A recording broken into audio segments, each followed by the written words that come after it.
All right, Ryan, we're going to try to get the defense attorneys here so that we can put on the record that we're excusing that juror. So if he needs to. Yeah, I think that actually happened while I was out of there. I didn't even hear that happened. I think I was running the soda machine or something.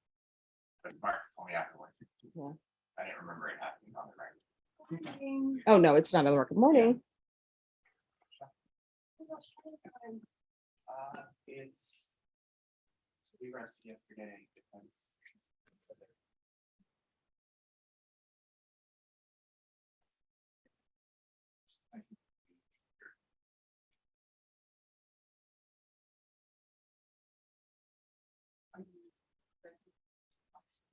The jury's not here yet. I called them. Neither one of them answered, but I left a message. Okay, thank you.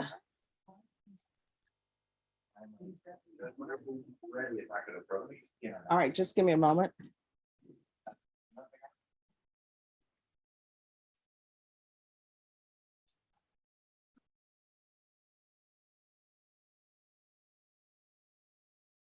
Your side? Yes, sir. Yeah, we finished yesterday. Right. Yes. I think your question should always be, is it cool in here? Doesn't usually bother me.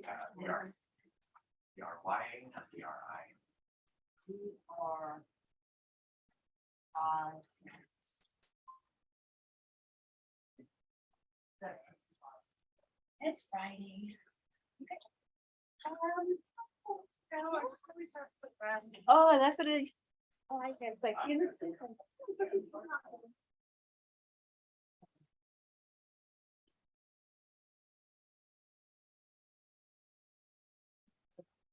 All right, everyone. I'm going to call the docket. If you're here, you need to let me know you're here. Otherwise, a warrant may be issued for your arrest. Today is Friday. So that means we're heading into the weekend. So let's keep this a good Friday. Let's not try to turn it into a difficult Monday. Juan Garcia Sanchez. And Brenda, somebody is about to turn this into a Monday. Christopher Black. Thank you. Jose Munoz Monero. Thank you. Elsa Vaquera. John Gonzalez. John Gonzalez. Ashia Nixon.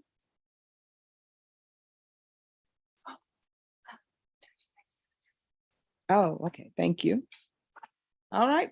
That case was dismissed. Dion Batchelor. Judge, on that case, he's not here. Just 1 second. Dion Batchelor. Prisoner. All right, just a moment. I'm calling the docket. I'll get to you. Mary Diaz. Mary Diaz. Archie Dorset II. Oh, Judge, change your document for the last page. That one's for the 19th of May. Ah, thank you. And I only have one person for the last page. Judge. It's just that got amount or. Okay, I'll just write it on here.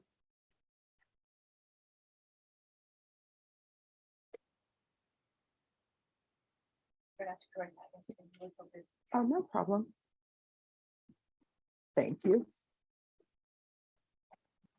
All right, the persons who are in custody are Joe Villarreal, Richard Velasquez, Dwight Basson, Carlos Colunga, Edrice Durant, Juan Ratana,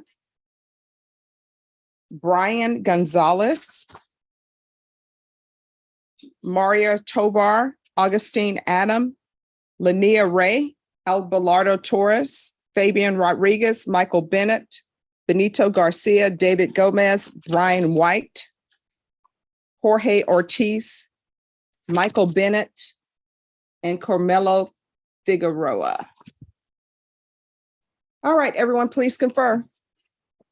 And Mr. Beck, who do you have? Dion Batchelor. Oh, could I see the following Dion Batchelor?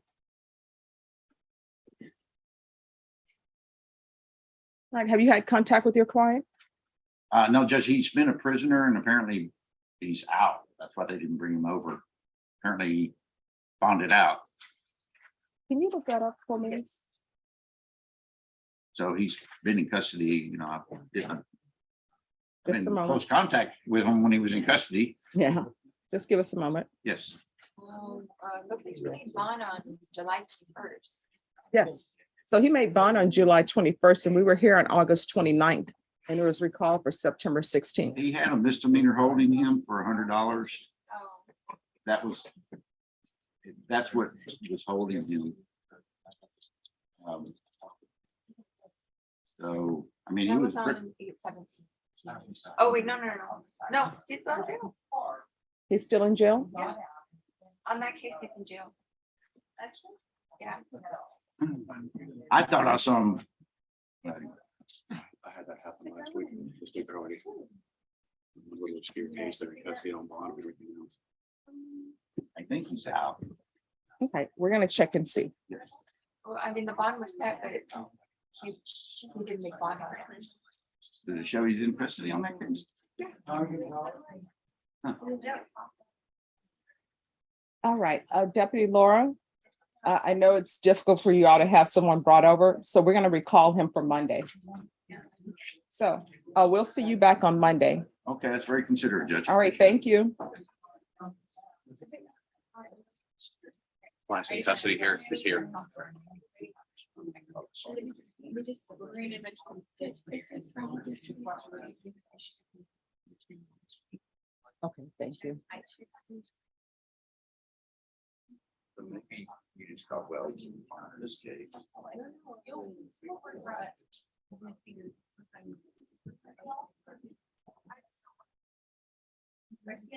All right, Justin Christie, Yeah, he's in custody here. yes. Got he was set for trial yesterday and did not appear after the docket, after lunch. I was able to track him down. We were going to try to come in yesterday afternoon, but you were in trial and I was talking with Norma. And we showed up at 9 this morning, Judge. Apparently his bondsman didn't even realize that he had a trial setting, so didn't know it. He's been communicating with him weekly. And I was able to track him down and he's here today. And we were asking that you recall that bond forfeiture from yesterday and allow him to stay on bond. All right, have you conferred with the state? I did yesterday, Your Honor. This is the type of case, they are still waiting to get some more information from the complainant, but it's likely going to be a probation offer on the case. So it was first setting, I think. And I conferred with. All right, Brennan, we're gonna go on the record. Could everyone please?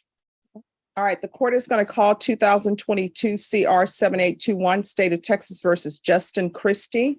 Mr. Christie, if you come forward, please. And could I have someone from the state, please?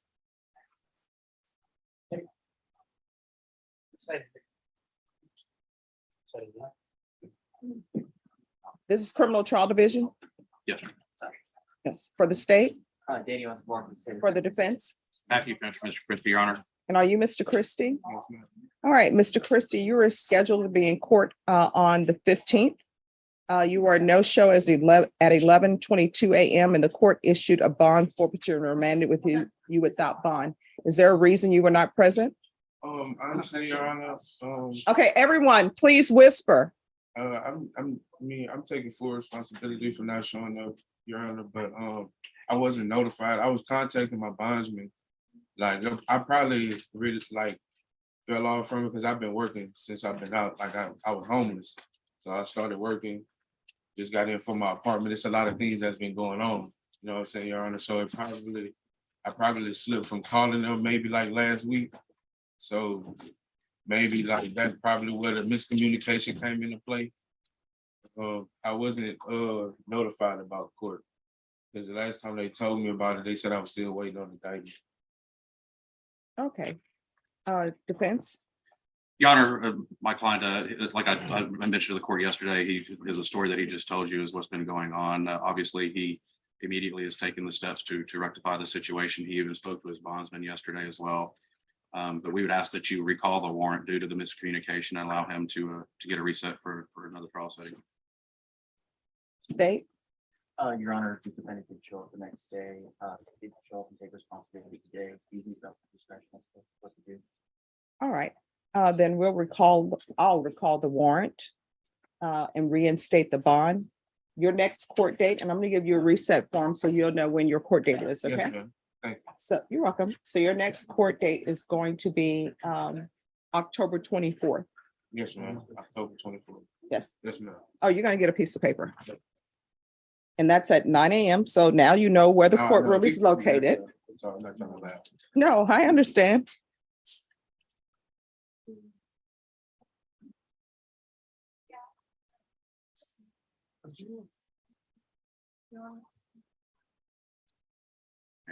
Yes.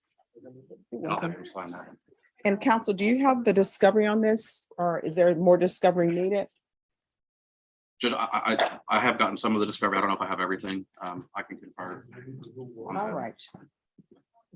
But I do have a majority of what's out there. Okay, and then after your client signs the reset form and the clerk recalls the warrant, your client is free to leave. Thank you, Your Honor. You're welcome. Maybe going to the box. Yes. Thank you.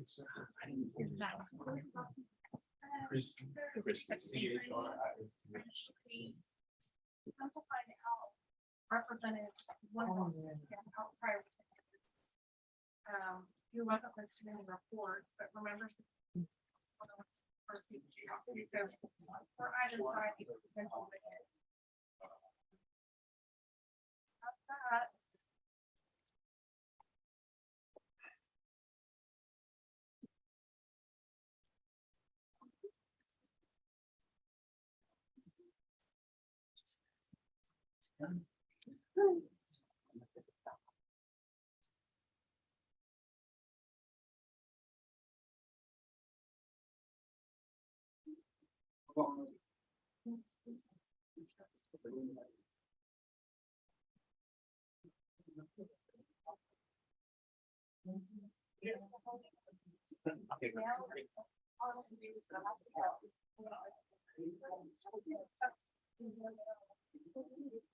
Oh, I'm not telling you. That's like the compilation of the contract.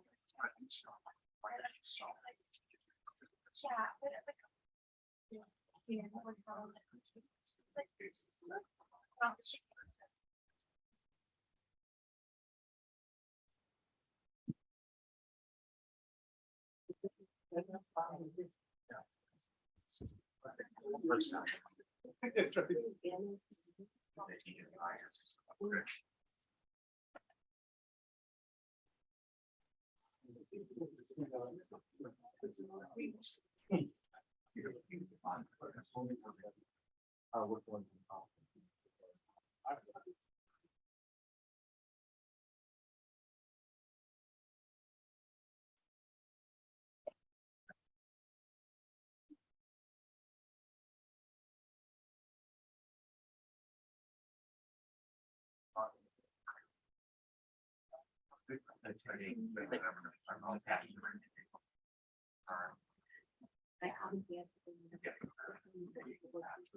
Not for now. Yeah. Yeah. So hopefully, assuming whatever.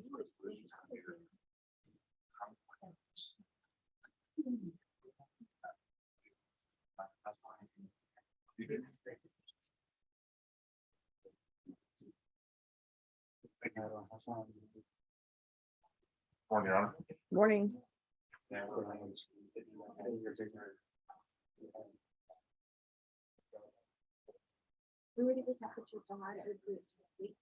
What's on? Yes.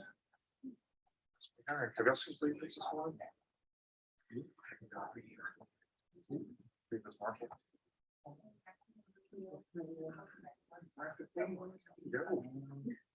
Marshall. It's your report. Oh, geez. I got to go report.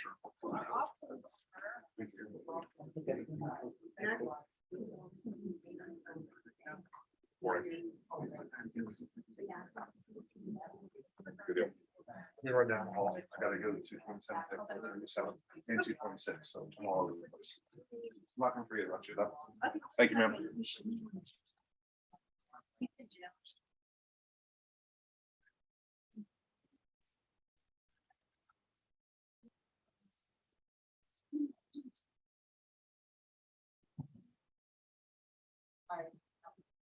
We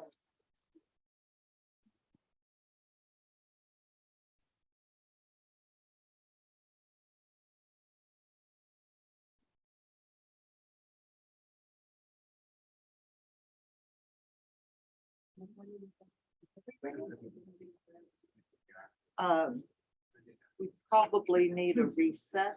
This is our first setting. Just what's the name? Brian White.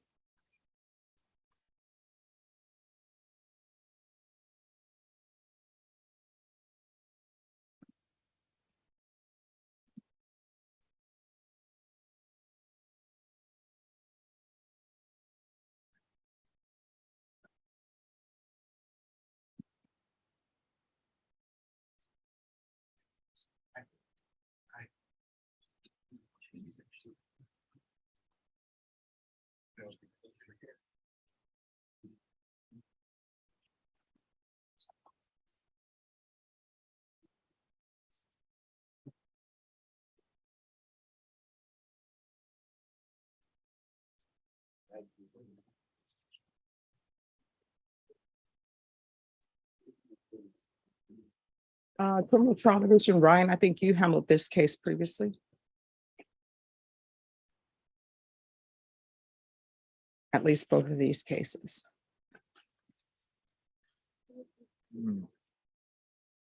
Are these new ones, Jeff? Now, as you can see, Mr. Peterson, that's his 7th violation report. All right, could I see the parties on Brian White? Mr. White, The one that's behind this. Yes.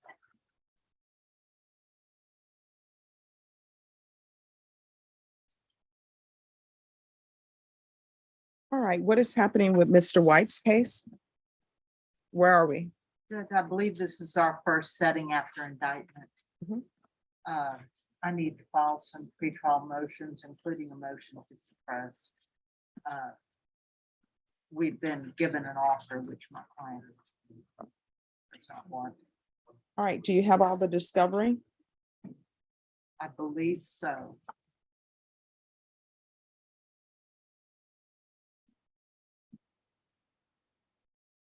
All right, Ms. Ferguson, I need a 30-day reset on Brian White, please.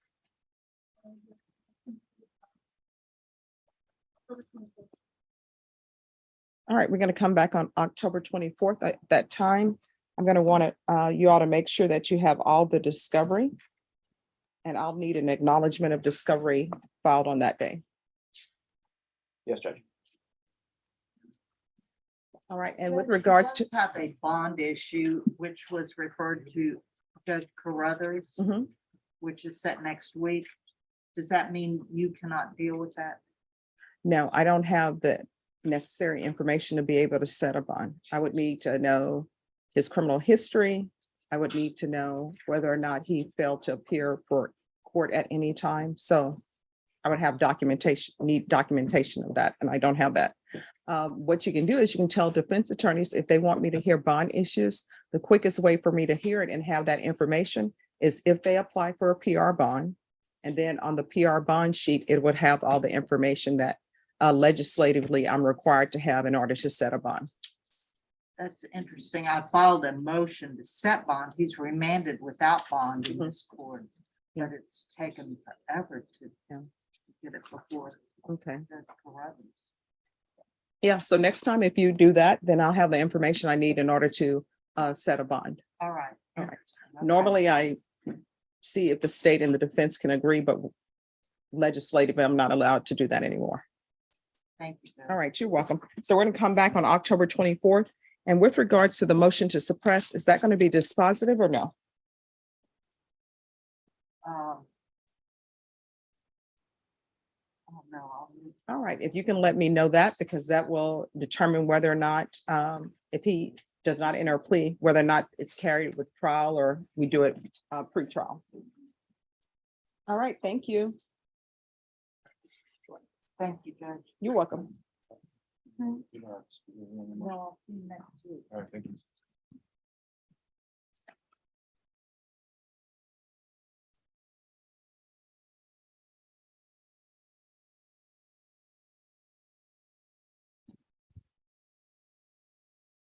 All right, Norma, you need to call those other attorneys and let them know that we are doing a hard stop at 10:15 because we're starting up a jury trial. Anyone who's not here, they're gonna be inconvenienced.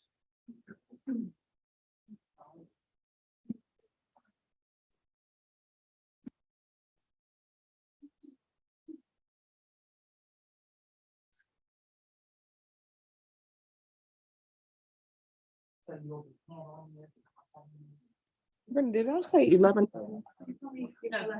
No, I said 10:30. No, I told everybody 10:30. Yes. No, no. So let's just bring here. The following, are we? Bring here. Give me just a second. I'll talk to you.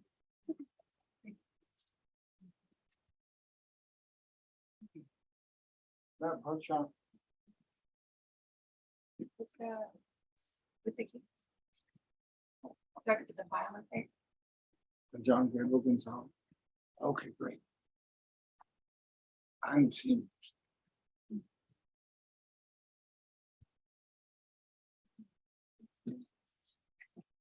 Thank you. All right. John Gonzalez. Is he in custody or on bond? He's on bottom. I never spoken to him that I'm been read yet. All right, Brenda, are you ready? Court is calling 2022 CR 5348B, State of Texas versus John Gabriel. Can our parties announce for the record for the state, For the state of Texas. for the defense? Council's present and is not. What is your name for the record, sir? Kirk Sherman, I'm sorry. I'm going to the way. All right, this case was scheduled at 9 a.m. It is now 9:22 a.m. Where is your client? I have not seen him or spoken to him. All right, have you sought to contact him? I asked. I had no success. All right, how so? Telephone, All right, have you called his bondsman?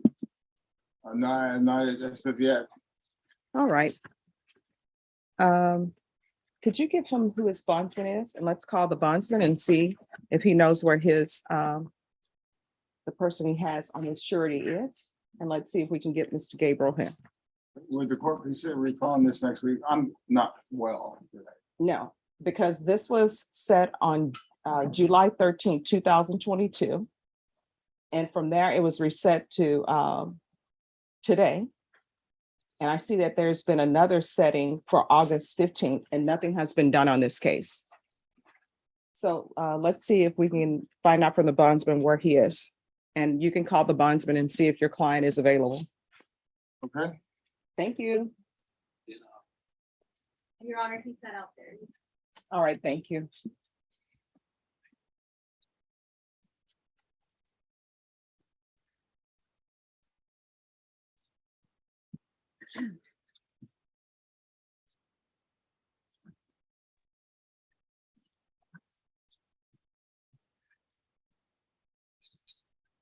Hello, Miss Davila. How's it going? Hi, fine. Thanks, Judge. How are you? Oh, I'm doing great. It's Friday. Yay. Yes. So who are you here for? I'm here for Mr. Garcia Sanchez. All right. Do you have a Garcia Sanchez? Mr. Leal, where's your client? All right. So his immigration attorney is on Zoom. Mr. Garcia Sanchez, come forward. Come forward. Ah. See, you guys said that and I was about to pull out my Spanish. And Teresa, you're laughing because you know my Spanish is non-existent. All right. So this is what we're going to do. Ms. Davila, have you had a chance to speak with him about the immigration issues?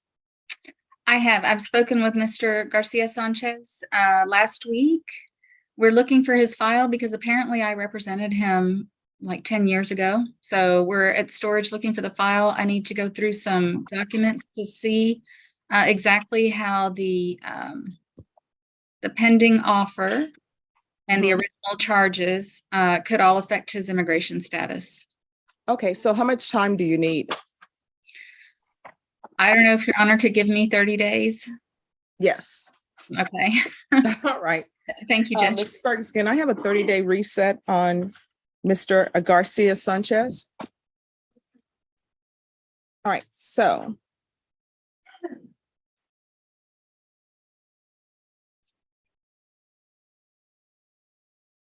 All right, Mr. Leal, do you speak Spanish? Perfect, Your Honor. Perfect Spanish? Perfect. Spanish. Is, Better than my let me tongue. ask you this, is Spanish your first language? First language. All right, then here's the thing. I find that people who have their first language, like English is my first language, I don't speak it perfectly. You know who end up speaking English perfectly?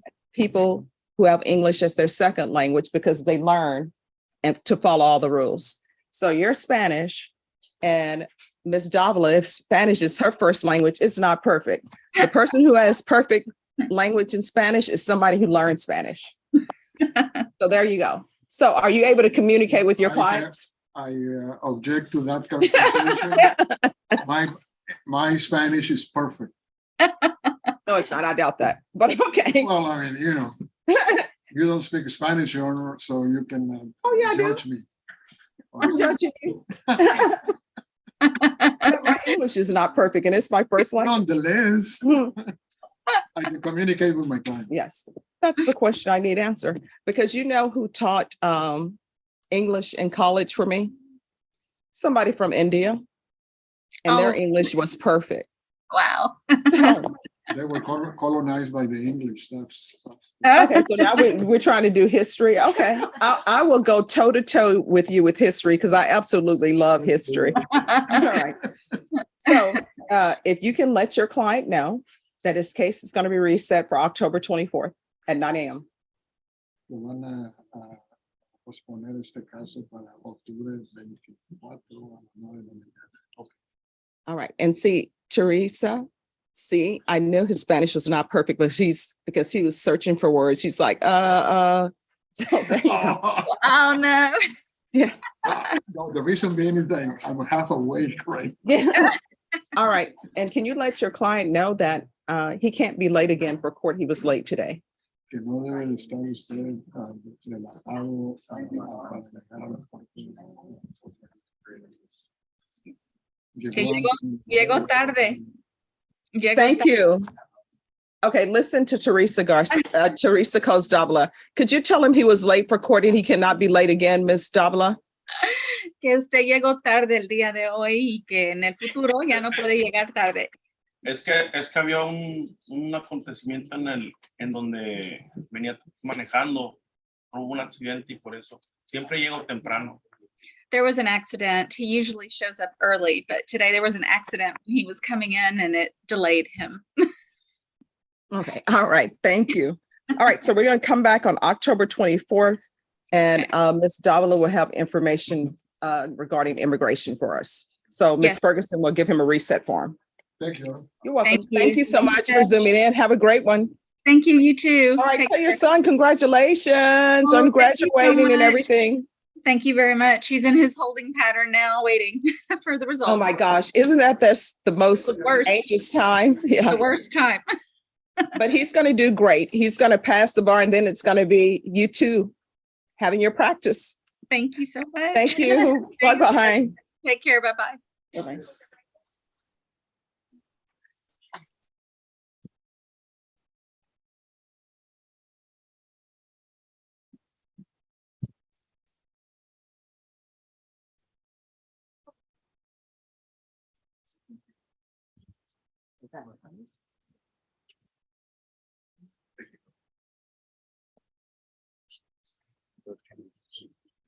All right, on John Gonzalez. He did walk in just this court center. It's call about him. Okay. I spoke to his bondsman and he's here. Okay, all right, confer with the state. You need to take those shades off. And you need to sit on the front row because you're late. And he's I didn't mean to interrupt. That's okay. His intention is to plead not guilty and he wants a trial. Well, have you conferred with the state? I Have you have. received an offer from the state? I have, Did you tender that offer to your client? I did. Mr. Gonzalez, you need to come forward.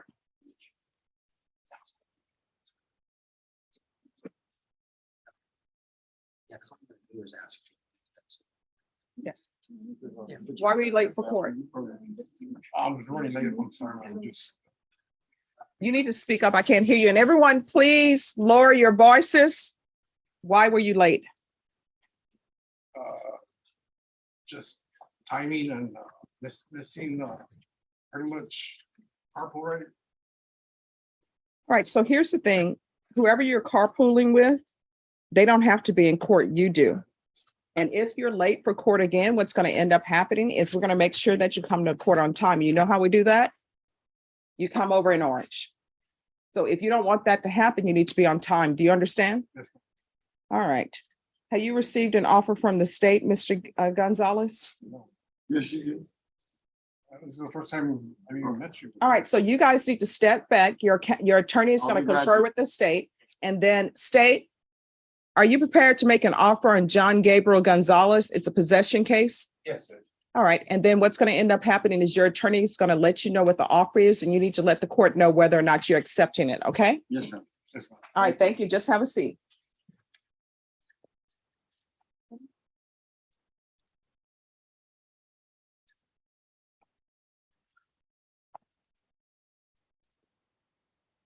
Is that my judge? Munoz Monero. Oh, no, actually, I'm looking at Elsa Vancara. Just give me a moment.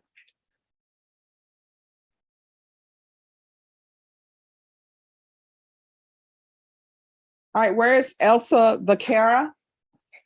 Come forward.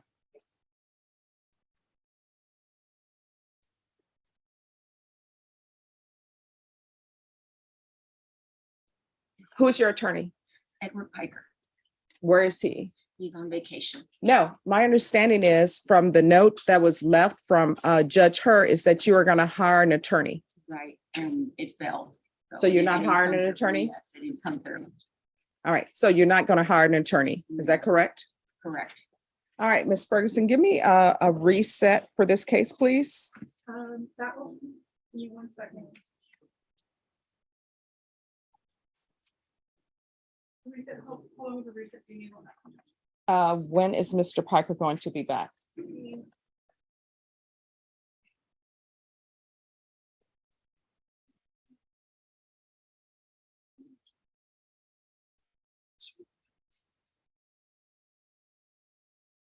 He'll be back after September 27th. September 27th? Yes. All right, let's set it for September 27th, like the first date after September 27th. All right. All right, so we're setting you back here on September 29th, you said? It's a Thursday. And that will be at 9 a.m. And that's going to be your plea deadline date. You're going to let the court know whether or not you're accepting that plea that's been offered. And if you choose not to accept it, then you'll be put to trial quickly. Do you understand? All right, Ms. Ferguson will give you a reset form. All right, on the Munoz, what is Yes. happening? Judge, you recall that from Monday, from Monday to today, Mhm. just so I could talk to Marcus.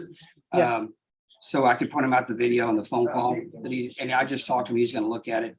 My client speaks Spanish, so he had to have a translator, but I was just gonna ask for a couple weeks so we could look at that. I was hoping we could do it without having to get a translator down here. Okay. All right, so it was set for September 12th and I was supposed to recall it today for disposition. Yeah. So is disposition going to happen at the next setting? I would think so, yeah. All right, so what are you asking for? Just, I guess, Marcus, a couple weeks, okay? To look at the video and listen to the phone call? I think so.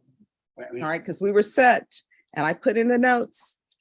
Because I give you guys more time than you asked for. We were set on September 12th to come back on September 16th for disposition. Yeah, he was out. Yeah, he was out. That's why we did it, because he was out. Oh, well, you need to blame Daniel. See, he looks up now. All right, so how much time are you asking for? Not a month. 3 weeks, 3 weeks. All right. I'm gonna make sure he has enough time. All right, Ms. Ferguson, can I have a 3-week reset on Mr. Jose Munoz, please? All right, October 10th. Thank you, Judge.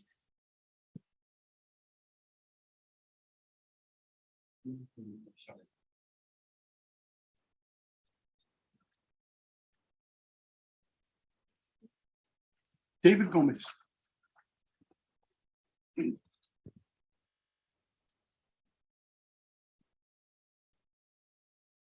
Hello. Good morning, Your Honor. Good morning. Have you been to any other football games? I'll say football because I know it's not soccer in Europe. I've got a lot of plans, all being thwarted by chip crisis. But in any case, I'm volunteering to file a restraining order on whoever keeps sending flowers. David Gomez, Your Honor, is a prisoner. He's been in custody for 3 months. It's our first appearance. I just Okay, met where's him. Mr. Gomez? Okay, raise your hand. Come forward. And the prosecution has requested a short reset so they can contact the victim. And I am not opposed to the short reset. All right, state how much time are you asking for?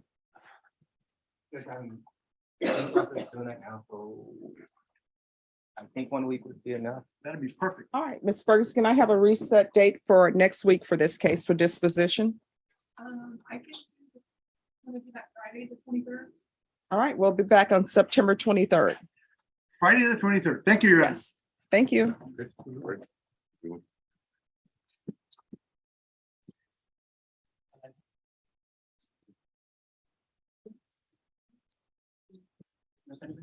All right, I thought I saw Matt Allen walk in.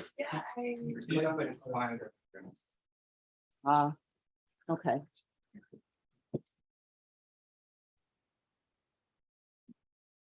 Oh, I'm so sorry. There's one other thing I need to put in that file.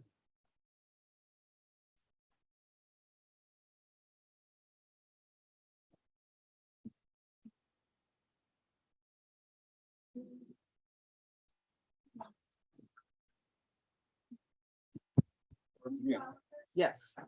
Judge, there's been an offer made. Mr. Gonzalez, you need to come forward. My apologies, I should have done. That's okay.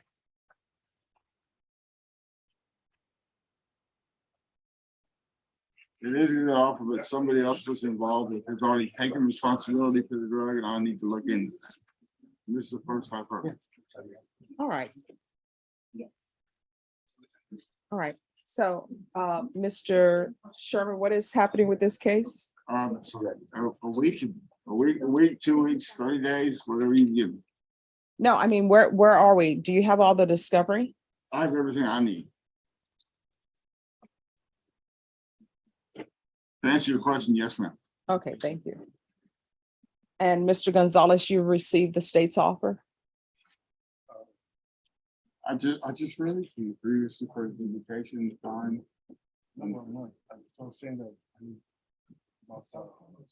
Okay, he's talking about defensive stuff I've asked him. All right, so here's the thing, Mr. Gonzalez, this is what I require in the 187 District Court. I require the state to tender an offer. Now, what that means is the state will tell you, I'm offering deferred, you can take it or not take it. I want prison time, you can take it or not take it. So that's what I'm asking you. I don't want to know what the offer is. I just want to know whether or not you've received the offer from the state. Yes. All right. Do you understand the offer? Yes. All right, Ms. Ferguson, I need a 2-week reset on this for a plea deadline date. Thank you, ma'am. I can do. I'll do September 30th. All right, you're going to be back on September 30th. And at that time, you need to let the court know whether or not you're accepting the state's offer. If you choose not to accept the state's offer, then we will set you for jury trial. And if you decide to enter a plea after that date, the court will only accept a plea agreement for good cause. Otherwise, you'll have to plea open to the court. Do you understand? Yes. No, don't repeat, don't parrot what your attorney is saying. All right, here's the thing, Mr. Gonzalez, you're in felony court and any type of criminal charge is serious, whether it be misdemeanor court or municipal court, even when you're pleading to a traffic ticket.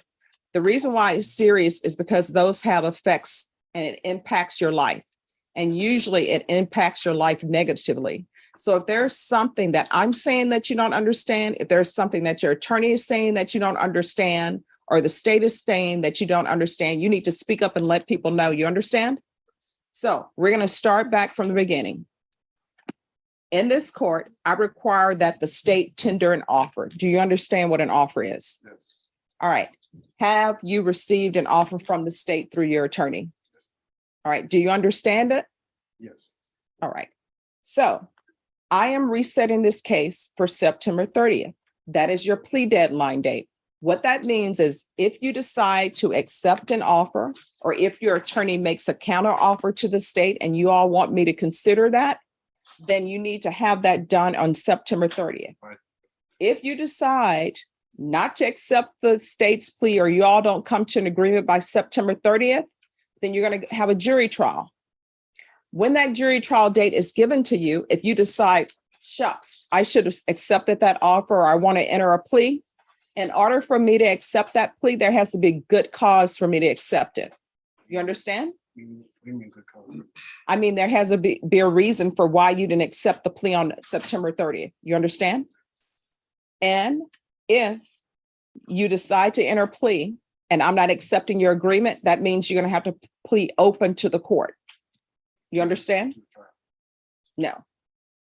What open to the court means, if you decide to enter a plea open to the court, that means that you just enter a plea of guilty or no contest. And then I make a decision on what your punishment should be.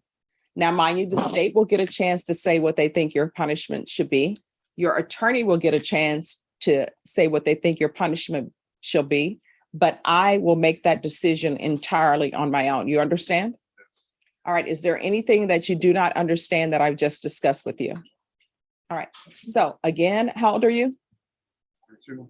All right. So this is what I'm going to tell you, and this is what you should have learned in your time. There are no stupid questions. There are no dumb questions. If there's something that you don't understand, ask. I'm not going to hold it against you. Nobody's going to think it's a stupid question or a dumb question. I always tell my students all the time, you know what a dumb and stupid question is? The question that's not asked. And every day is a learning process. I learn something every day. And you know what? When I don't know something and somebody has said something, I don't pretend I know it. I say, what does that mean? Okay. All right. So you're going to be back on September 30th. Okay. Make sure you are on time. Thank you. You're welcome. My these keys. After he signs his reset form. I'm getting the sun right now.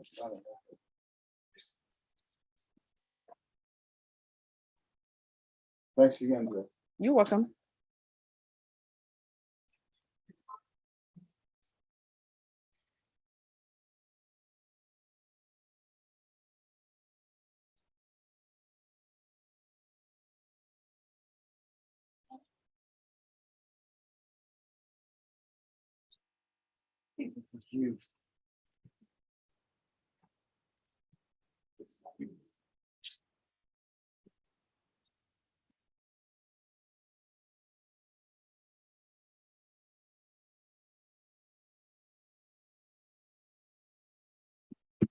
All right.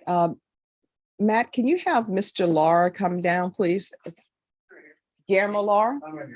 Oh, okay. You're hiding. Small judge. Oh, that's okay. Could you? Yeah, okay. Yeah, okay. Could you all approach for a moment and stay? Could I have you approach? Okay. I know your client is not here.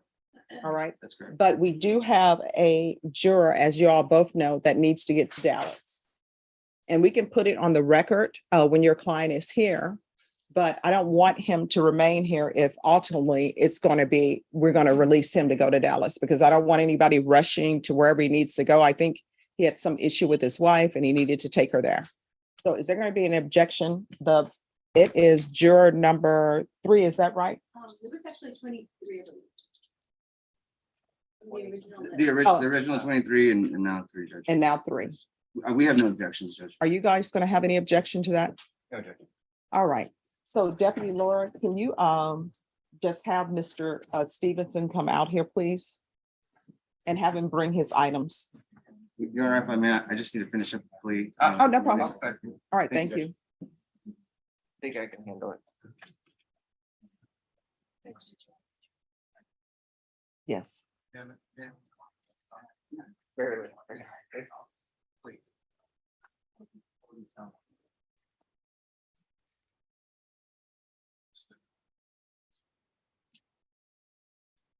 He's not here yet. Okay, all right, thanks. All right. All right, who's here on? Okay, defense counsel's allegation asking for recall.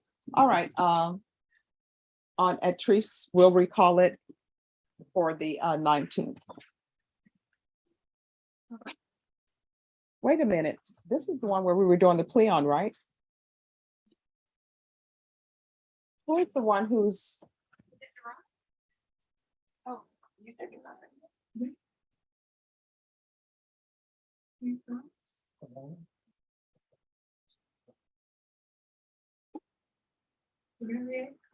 Oh, okay, I thought this was George Sherman's client. Oh, no, no, no. that's Okay. different. Okay.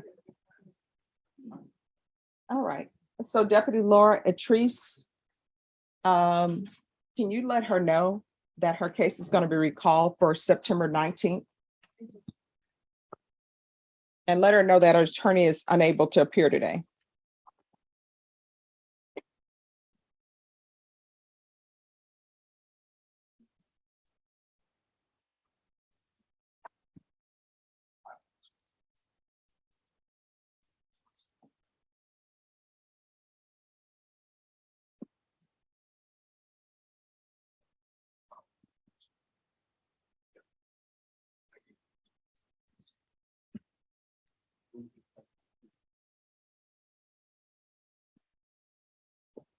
Hi, how are the Steelers going to do this year? I think they just intercepted Burrow Yeah, just right now. yeah. But it's going to be interesting. The Cowboys, I know people tell me not to mention it because there's still some hurt feelings, but hey, you got to rip the Band-Aid off. So I understand their quarterback That may looks be pretty out. bleak. Yeah, that looks pretty Yeah, bad. but hey, it's a chance for the backup quarterback to shine. Steelers really want to get rid of Mason Rudolph, so I was hoping that they would trade him. It doesn't seem like. No, we will see what happens. It's going to be very interesting. The only way I get to see the Saints is through the NFL package. Yeah, I have that too. Yeah, I love the NFL package, the sports package, really. Yeah, I've been getting that since I'm like. Oh, yeah. Since like 08 or whatever. Oh, yeah. But yeah, they looked, everyone kind of left them for dead. No one was picking them. They were supposed to lose by 7. Oh, yes, there you go. Hey, it's a miracle. Yeah. The 20th. Okay. All right. All right, Deputy Lord, can you let her know it's the 20th instead of the 19th? Okay, thank you.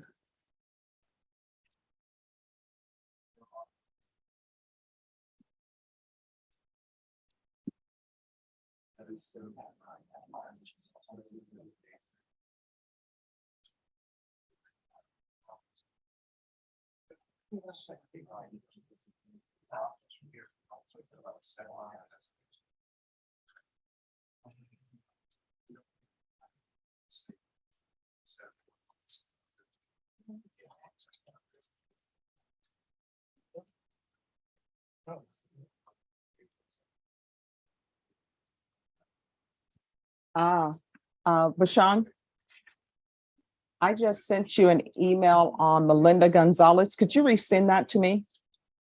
Because I didn't check a box for you. Thank you.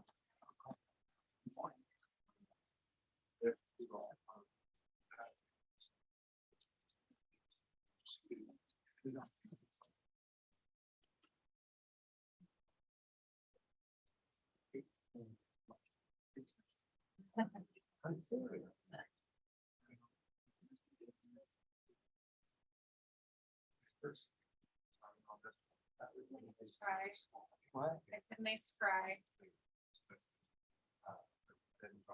Okay. Well, then we're just ready.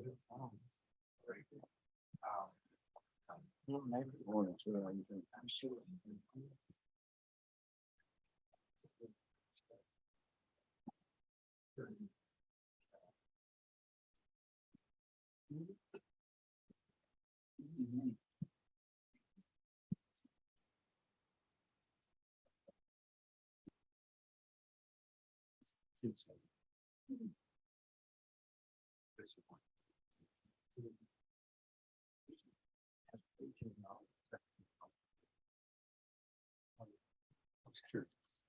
Something like you.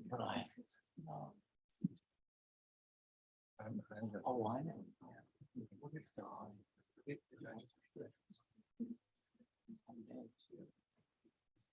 His girlfriend, who's a minor. Judge finds out much land was not. Oh, that's.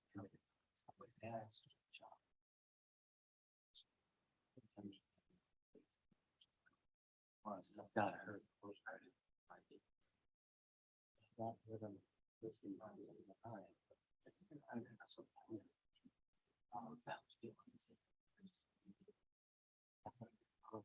do that.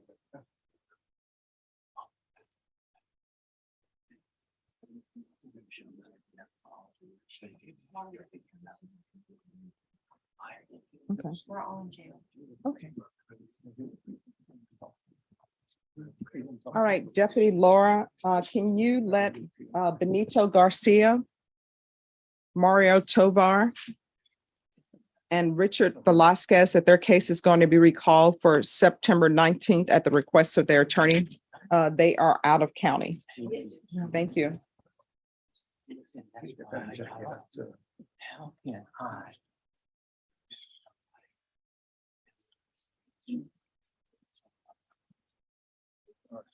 That's why. Okay. Who? That's what I'm. Yes, that's what I was asking yesterday. So I don't know if Statesman's coming or who, but Monica has already started her vacation in Portugal.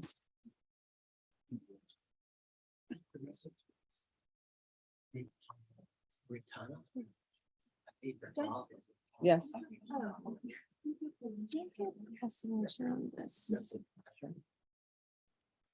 There you go. Thank you.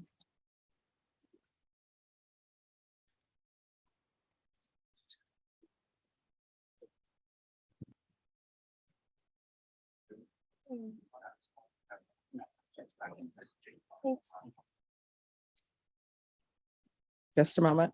Fine. It's a day for you. Rihanna, R-E-T-A-N-A, first name.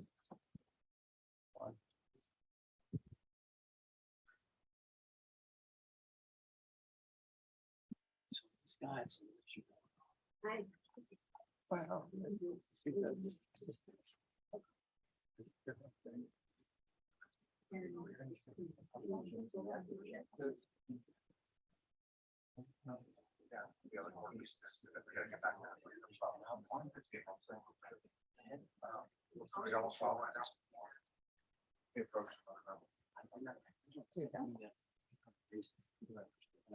Who's here on Carlos Kalunga? I've learned the last time. Where's Mr. Kalunga? He's sitting over there. Ted. All right, he needs to come forward. Mr. Kalunga. All right, guys. Come on up.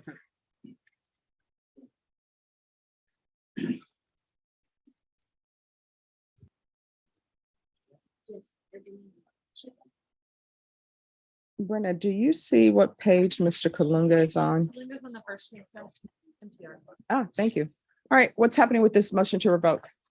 Judge, I'm asking the court to reset it. I need to find out what happened. He tells me their cases in Webb County have been dismissed. The state would like me to find some sort of proof on that. They're based, that's part of the basis of the MTO. All right, and that's a violation of condition number 1, Correct. which is possession. Is this a state jail felony? Because it doesn't say so on the sheet. I think it's a retaliation, so it's a third degree judge.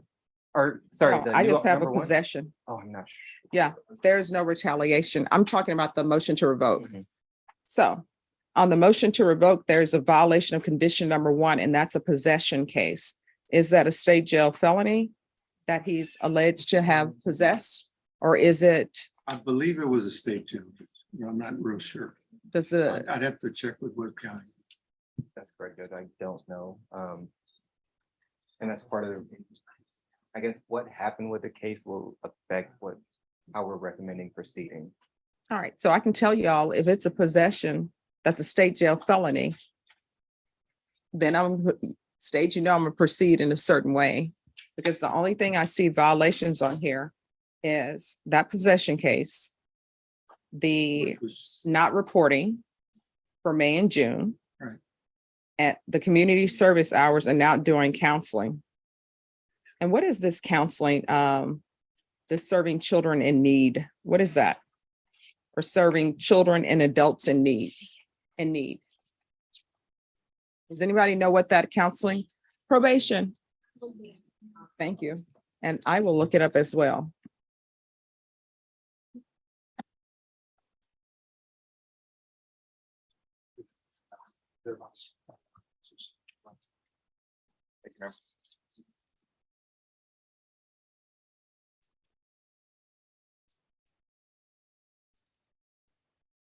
Oh, it's substance abuse rehab.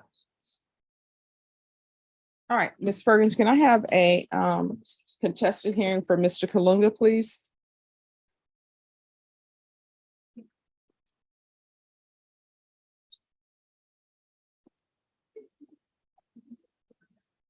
All right, we're going to come back on October 10th and we'll see where we are.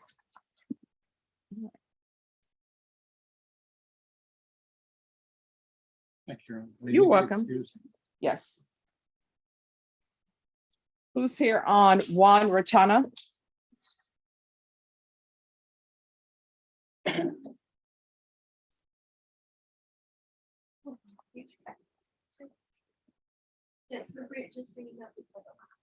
All right, so your client is not out yet. And what is LaHood doing with his client?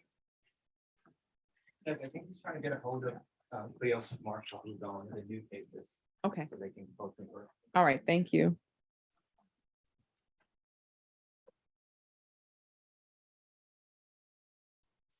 Right, Neil, right?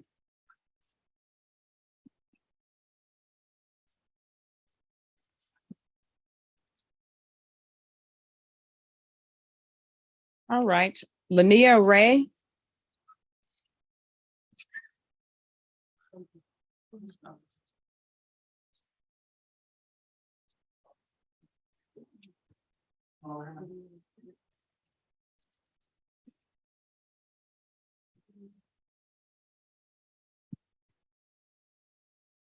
All right, Miss Ray, how do you pronounce your first name? Linnea. Oh, I got it right.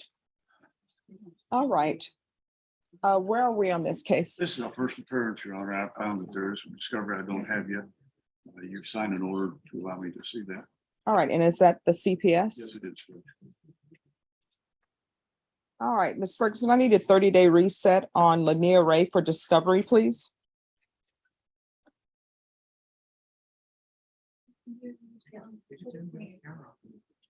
All right, we're going to come back on October 28th. Ms. Ray, do you have any questions?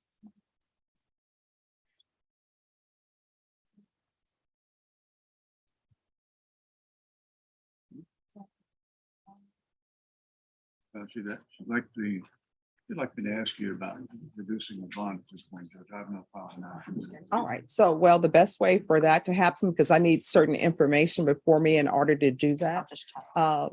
Defense, even though I'm not going to sign a PR bond on this type of case, but if you'll file to have her interview for a PR bond, that will give me all the information I need in order to make a decision on a bond, and then just file your motion for bond. All right, I'll do that. Thank All you. right, you're welcome. Maybe excuse. Yes.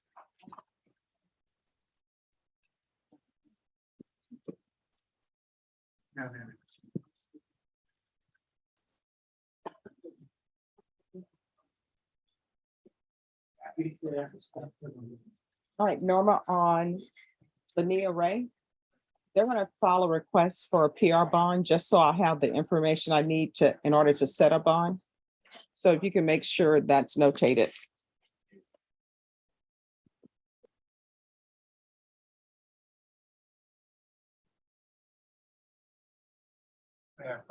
Yes. On, Fabian. All right, could I see the file on Fabian Rodriguez? And where's Rodriguez? Mr. Rodriguez, come forward.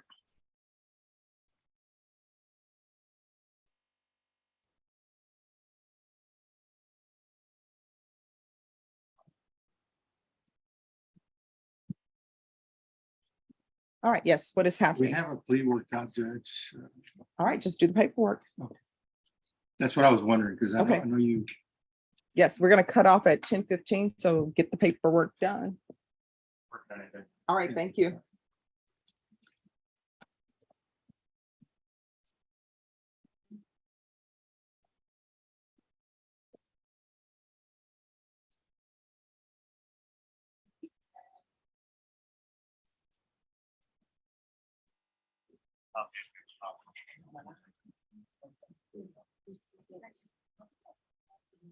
Can you mute us, please?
All right, you are here on Mr. Rentana, if you can come forward.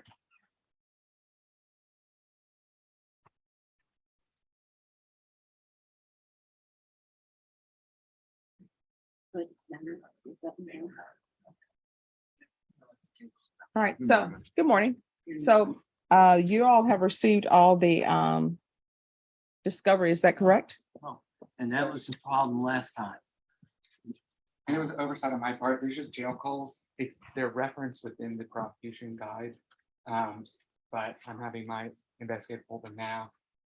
There's one date in particular that's mentioned to and alluded to in the prosecution guide, which is a conversation between Mr. Stenberg's client and the co-defendant. And so as soon as I get them, I'll copy them and then I'll let Mr. Stenberg know which ones it is. I asked my investigator to do this ASAP, so hopefully today. Okay, and can you make sure that if, since there is, you're saying there's a co-defendant, make sure that the co-defendant has their jail calls as well? There's two co-defendants and I'm pulling the one co-defendant and I'm trying to get those uploaded to all of them. Okay, and Norma, are all these set on the same day?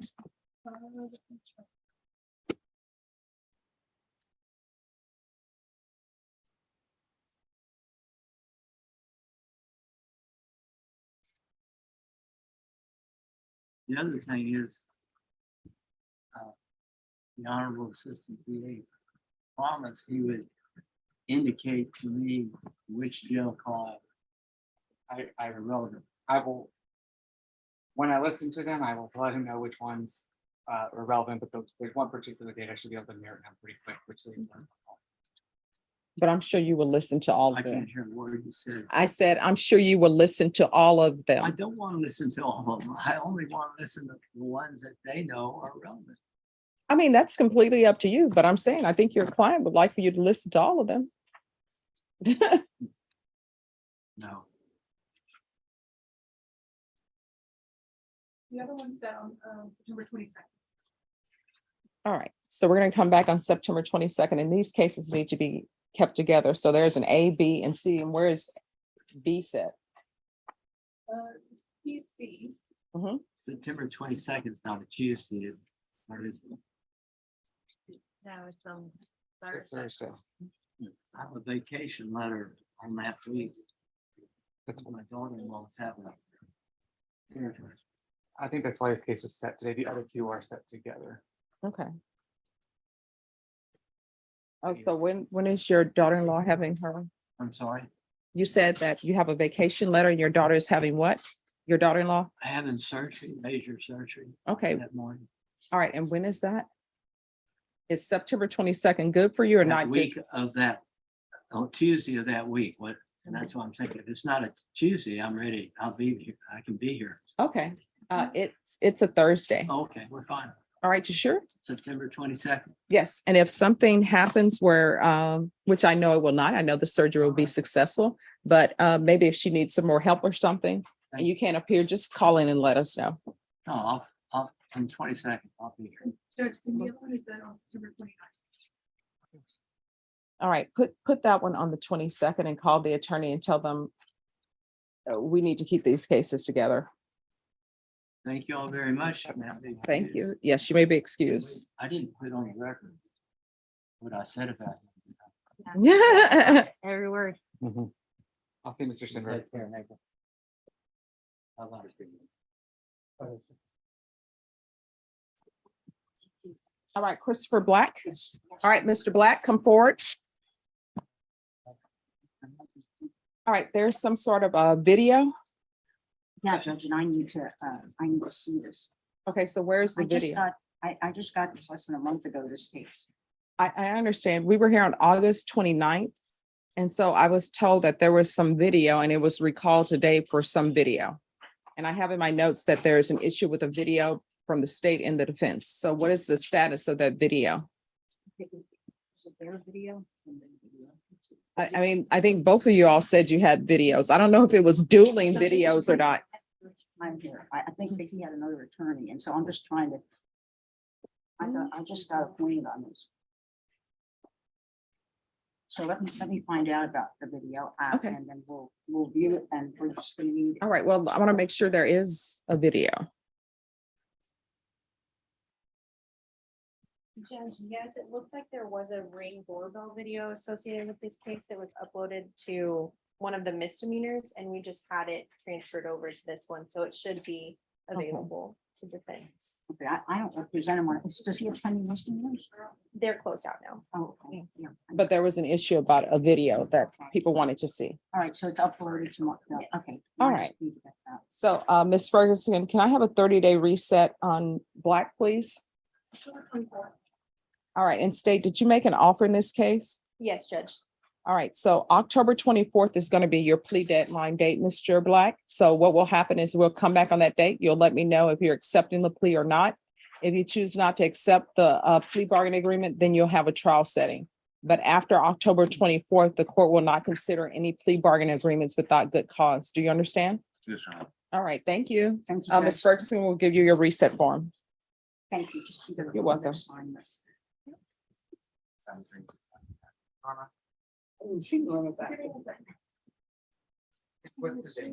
Oh, just step over there for your attorney to get you your reset form.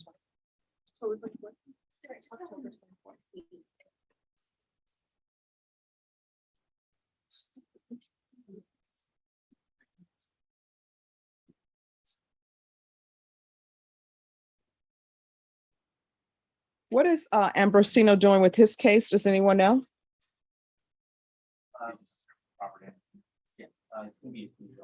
All right, thank you.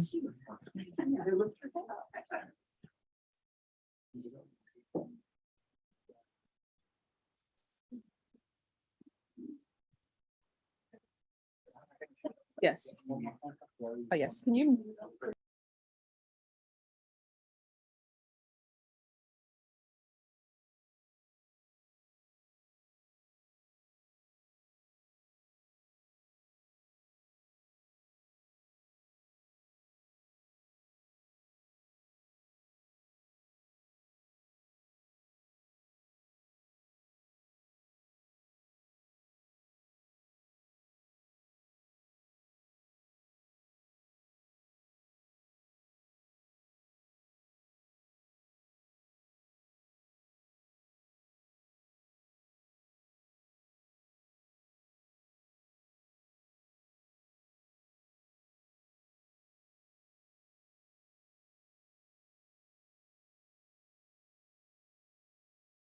Norma, I'm gonna need both of these set, and it's gonna be a hearing. And on each of those, I'm gonna need the hearings officer to appear. And so see, I'm sure it's probably gonna be about 2 witnesses on each.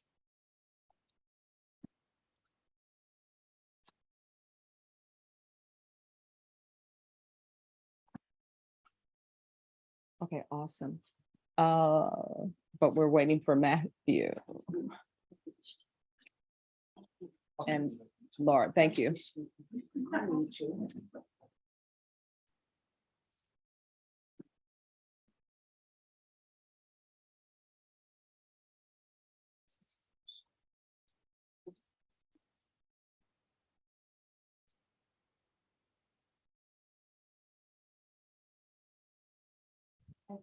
You're welcome. Have a great day. Yeah, it looks like we may get rain, or maybe it's just overcast. I said, it looks like we may get some rain, or maybe it's just overcast. Yeah. All right. Have a good one.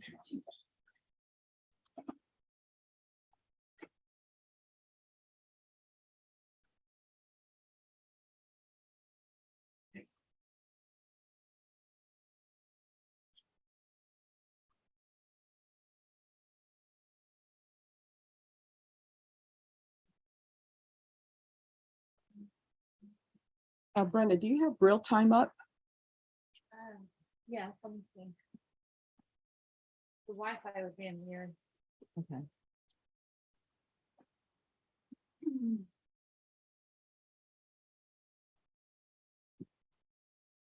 get, Yes, I see it now. Thank you. might have kicked me. Okay. Oh, Mr. Adams, how's it going? Going fine. Yeah. Good to see you. You too? I'm here on Ortiz and on Torres. Have you spoken to the state? Yes, and they tell me they're getting ready for trial. Yeah, there's a line back there. And Oh, yeah, there's a line back there. okay. Yeah, it's behind the line. Oh, this is where I need to be. Yes, Okay, I'm sorry, Judge. that's okay. And they're trying to bring my guidance up. I hope they get up here before y'all start the jury trial. Okay. And so anyway, I'm talking to them and we'll see. All right. And have you received the discovery on each of these cases? Yes, I have. All right.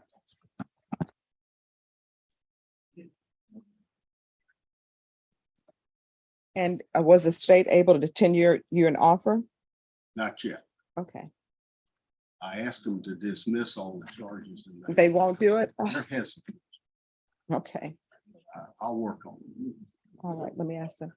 State on Abelardo Torres and Jorge Ortiz, are you all prepared to make offers or no? I'm not sure, because I think they're first settings and they are kind of serious cases. So I told Mr. Adams that we're about to start back up, but that I'll get Daniel to look at them, but we may have to get him an offer by next time. All right.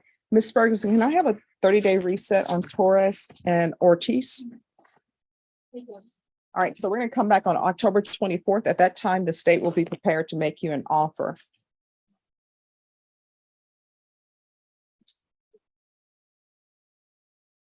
They're going to come up, but not. Will I get it?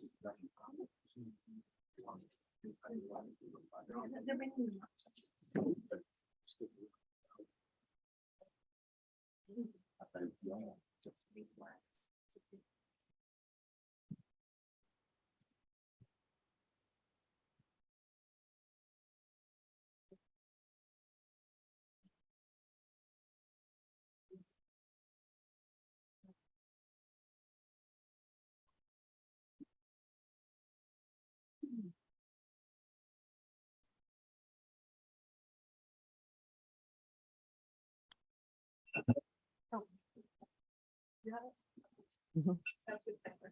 Yes, I know. Oh, here's the thing. We're doing our hard break, although the clock on the back doesn't have it quite as 10:15. One more minute. But yeah, I said we're doing hard break at 10:15 to make sure the jury's here. So what we'll do, any pleas that we have, we'll have to do those during the break. Okay? See, I call the hard break. Now, what happens after that? That's not on me. And Maria. Those are our best guesses along with the defendant. The only one. Uh, that accepts all- everyone Well, except for the Sabrina. person who's doing the plea, those are the only people who are coming back, the people who are doing the actual plea agreement. My understanding is Roberto Ambrosino and yes, and then Abelardo Garza on Fabian Rodriguez. He has a plea, is that correct? Yes. All right, and his client is in custody. And Ambrosino is your person in custody? Yeah, he's right.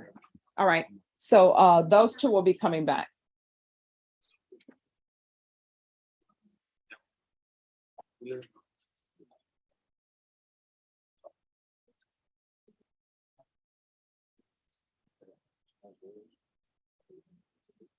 Actually, I can see Deputy Laura, Deputy Mejia, I can see if Judge Saldana is available so they can get their plate paperwork together. Do you think that's possible? All right. So Ambrosino, your client is going to be sit next door to Judge Saldana's court. So you can work on the paperwork there. And then when we have a break, we can just do the plea. Okay. Yeah, but I told them we would do a hard break at 10:15. No problem. All right. So can you bring Mr. Stevenson out? Yes.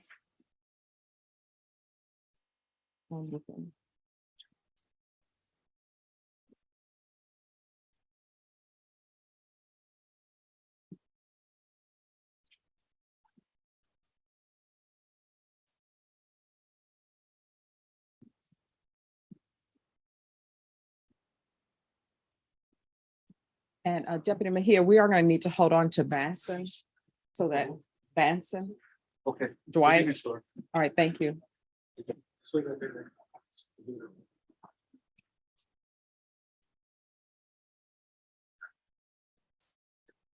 What? Oh, yeah. We'll just put it on the record. We'll put it on the record when we have the interpreter. Hi, Mr. Stevenson, come forward. Oh, no, that's fine. You can stand there or here. All right. Mr. Stevenson, it's the court's understanding that you have to be in Dallas. Yes. When do you need to be in Dallas? Well, here's the thing. Just tell me when you would like to leave for Dallas and then we'll see what we can do. I would say 12:30 the latest. Okay. All right. So both the defense and the state said they would have no objection to your being excused so that you won't rush too quickly, that you'll take your time driving. Are you driving or flying? Driving. Okay. All right. So we are going to excuse you. Do you have all your items? I do. All right. Thank you so much for your service. Thank you. You're welcome. That's right. You want this? Yes. Right? Oh. That was it? All right. And then we'll put it on the record once we get the interpreter here and your client.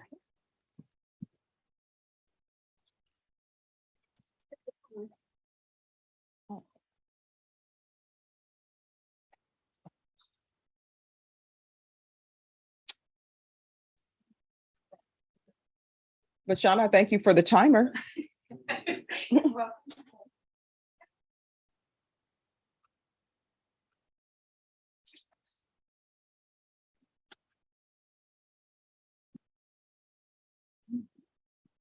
It's very so fast.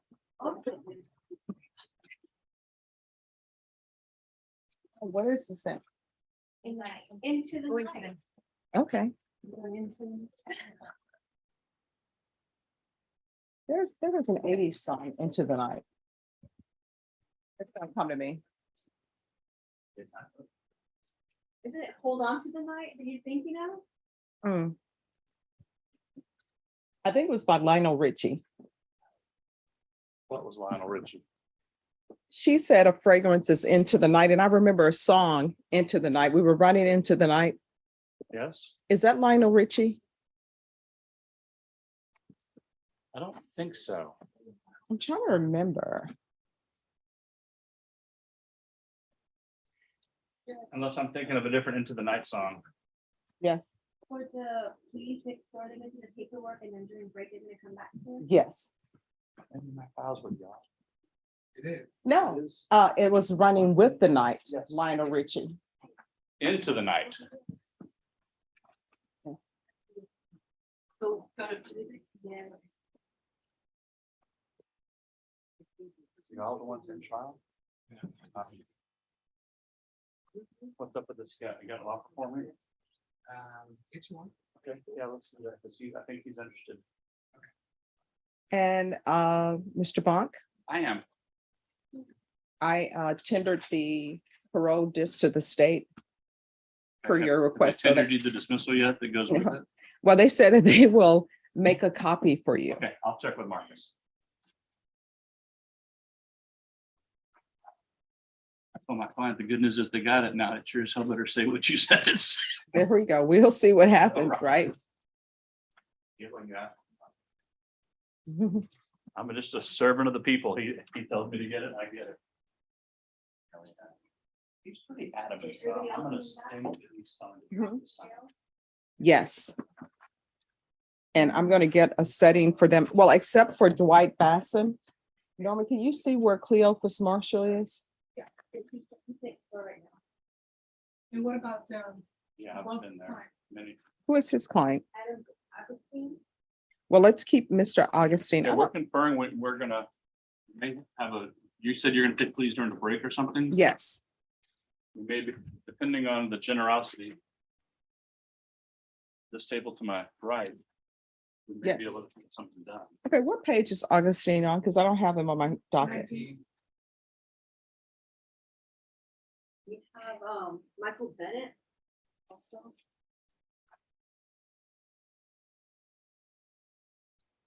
Ah. All right, so this is what we'll do. On the persons that are remaining, Norma, see if you can get a hold of their attorneys. If not, they're going to be reset. And they're going to be reset for Monday.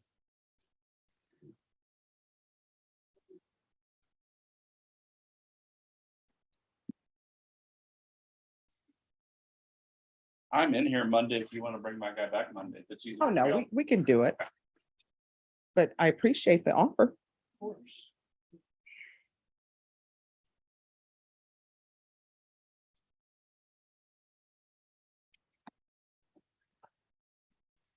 How far along are y'all in your trial?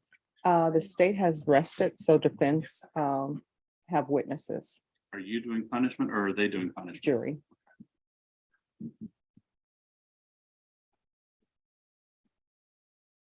Just don't forget, we have a hot date set Monday afternoon.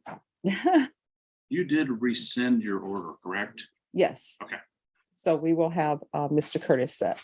Yeah, we're ready. I mean, we've pre-trialed with Daryl and Hannah and all our other witnesses, so. Okay, all right, just let Norma how long. Norma, is RC Curtis set in the afternoon? Yes, 1:30.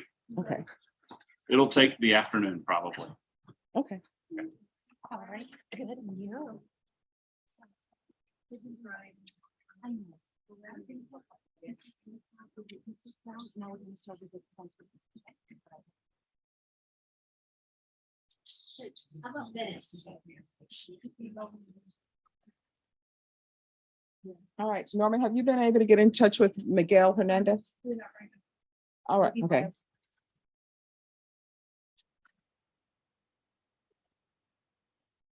Hello. Good morning, bonjour. All right, bonjour. Comment ça va? Très bien. Très bien. Does that have to be interpreted with you today? I wanted to ask permission if it's okay for her to see you here so that we can hear and see. Oh, most definitely. Up there. Yes. We. We.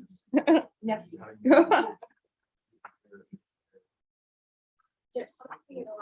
Figueroa is just a. Wait. All right, can I see? The original. Yes. his file? I think I still have it. Dana was asking me if I had it on an email and had it on. Okay. No, Well, on Joe Villarreal, let's come back on Monday. Or Dana. Dana wants to look at. Because I can go search in my email record. Oh, thank you. All right.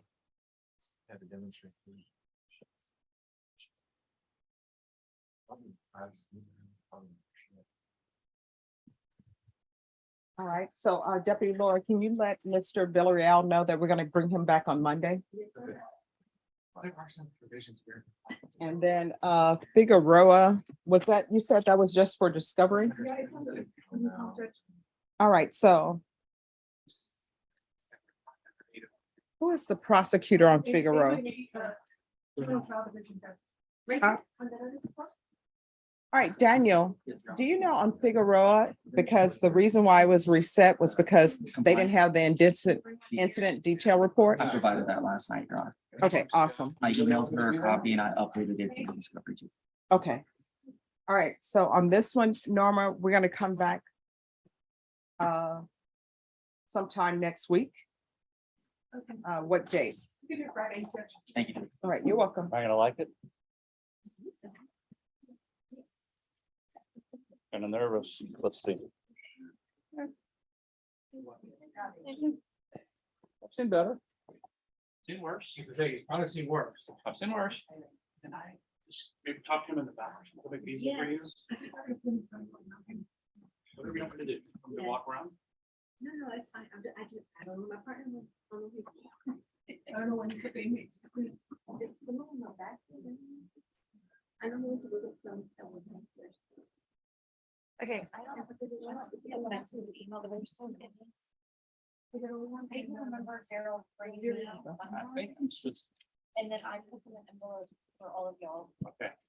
But I need to read them. Do you have it on you? I mean, I can send them. Will you send them to me? Yes. But I can export them to Dana? But she's specifically looking for Hines and Daryl's testimony. Or I guess Hines and then Daryl's comments.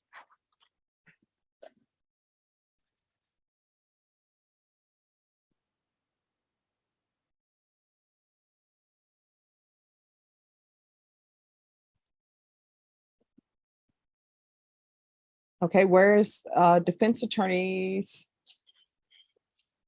Hey, how are you?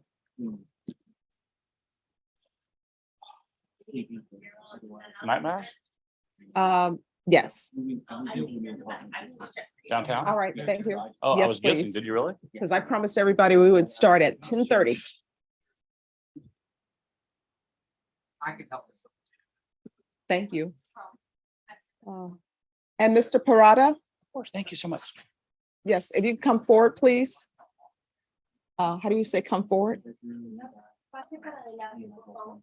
All right, do you want to set him up with the microphones and everything? All right, thank you. He's actually going to be sitting at the table here. Okay, thank you. And we're gonna get some seats for you all. There's one chair there. Let me see if we can get another chair. I got distracted. I was. No problem. Thank you, Brenna. They got amenities, they got all kinds of stuff. Pool, like, all the exercise equipment, we have a lot of. Yeah. It's a relatively new. And we're getting another chair for you all.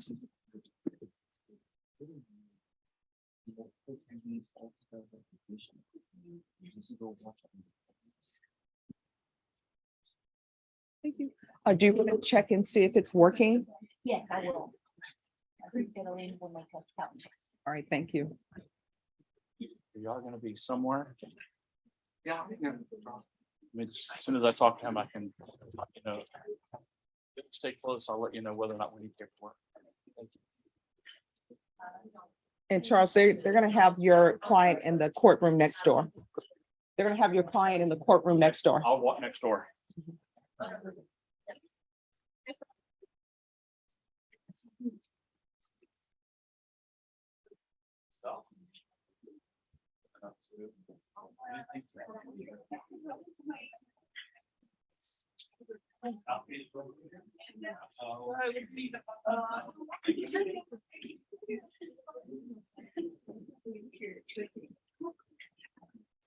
Is he able to hear? All right, thank you.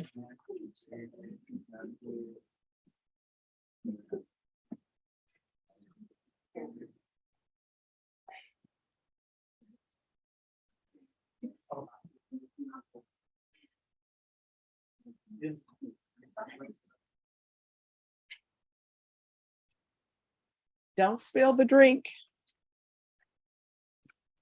I see that happening. Mhm.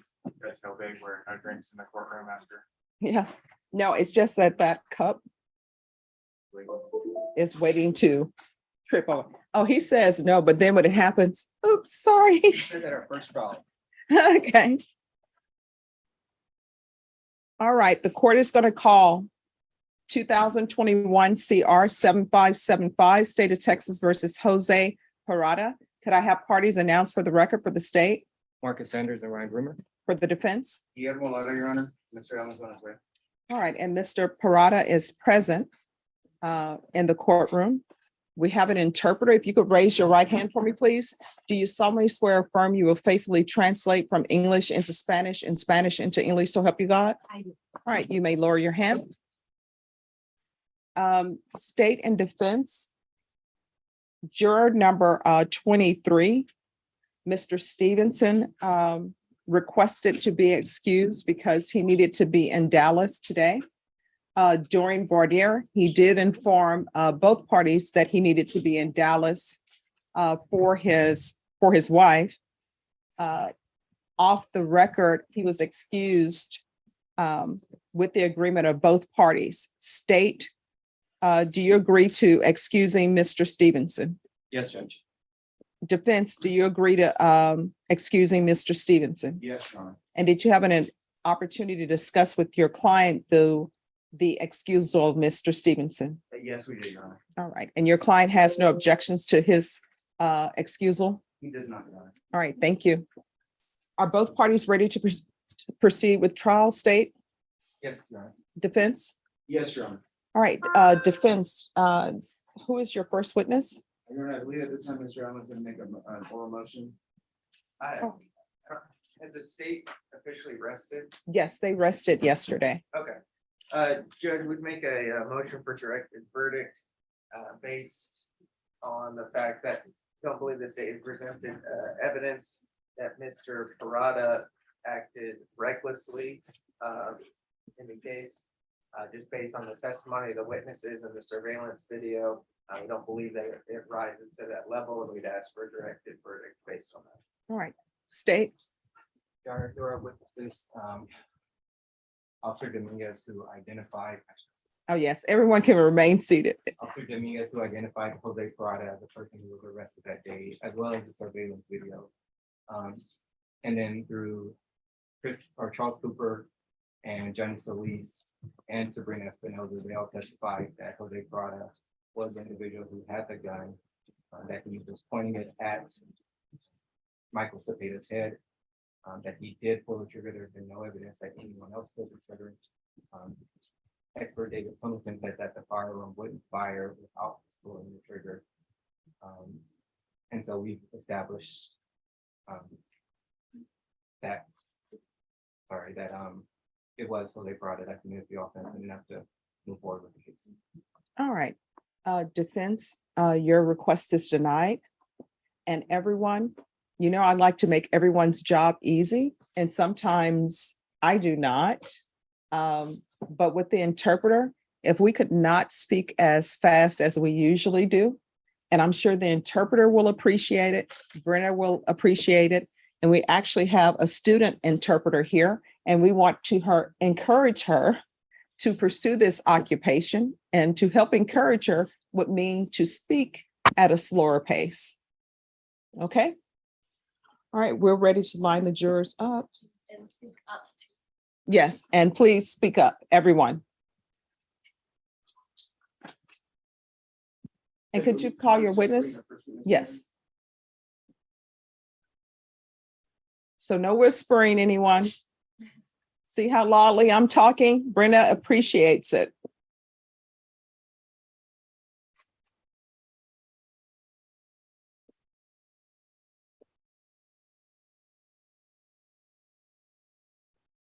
All right, sir, if you'll take a seat up here, please.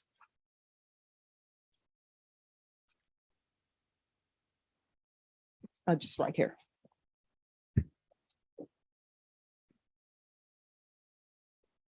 And just make sure that you speak up so that the jurors can hear you. Well, Okay.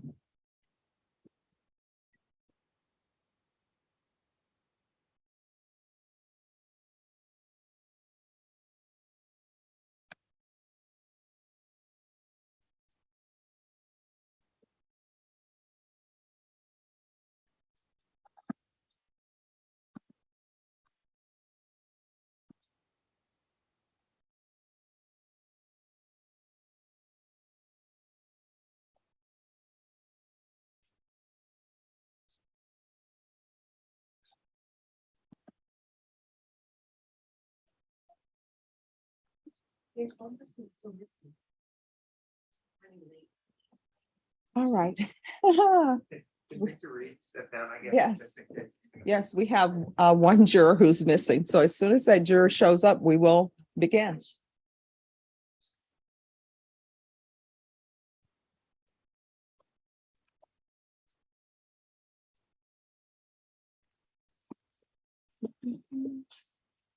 Brenna, we may need to use another alternate.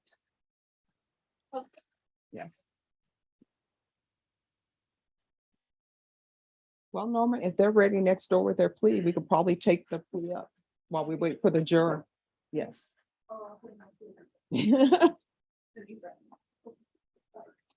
Brenda, today is Friday. Oh, it has.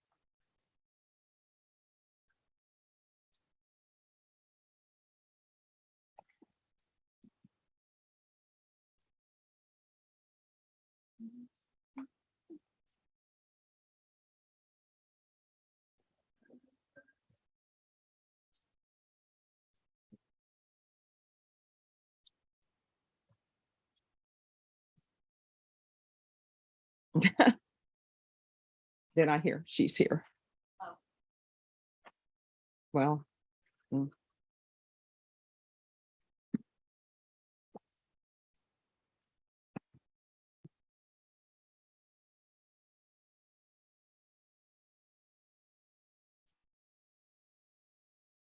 Brenda, you know, I was told that peppermint helps with heartburn. Ah, okay. Let me see. Norma went next door to see if they're ready for their plea. So if they're not ready, then we'll bring the jurors in. Wait, so we don't bring him in yet? Oh, no, just, he can just have a seat in the audience. Oh, wow. Yes. Oh, Ambrosino, did you finish with your plea paperwork? They never brought him over. Okay. Deputy Laura Ambrosino said he's waiting for his client.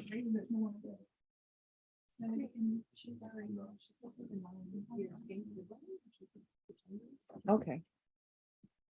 She's in line to get into the building, everyone.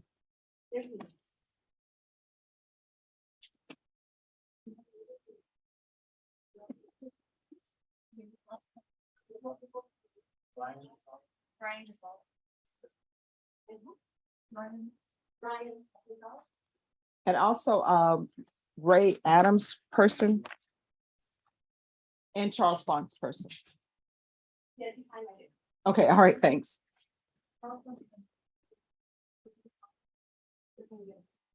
No. He said he's waiting. He hasn't spoken to his guy yet to go over the paperwork. No, the jurors coming in the building and we were going to take his plea. That's okay. We were going to take his plea up if he was ready with his paperwork, but he said he hasn't spoken to his client yet to go over paperwork. So we're back next door. Hey, it's like the quarterback of the Pittsburgh Steelers.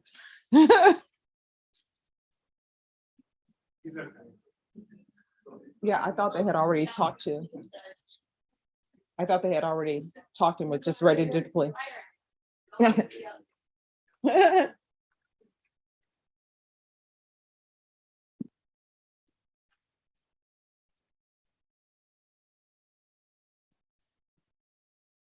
Ready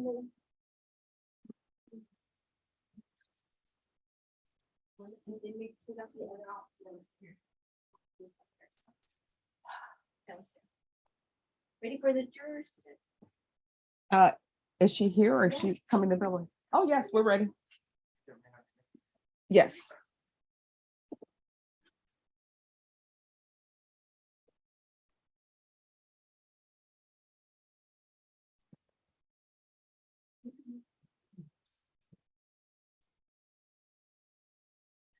All right, you can, everyone please rise.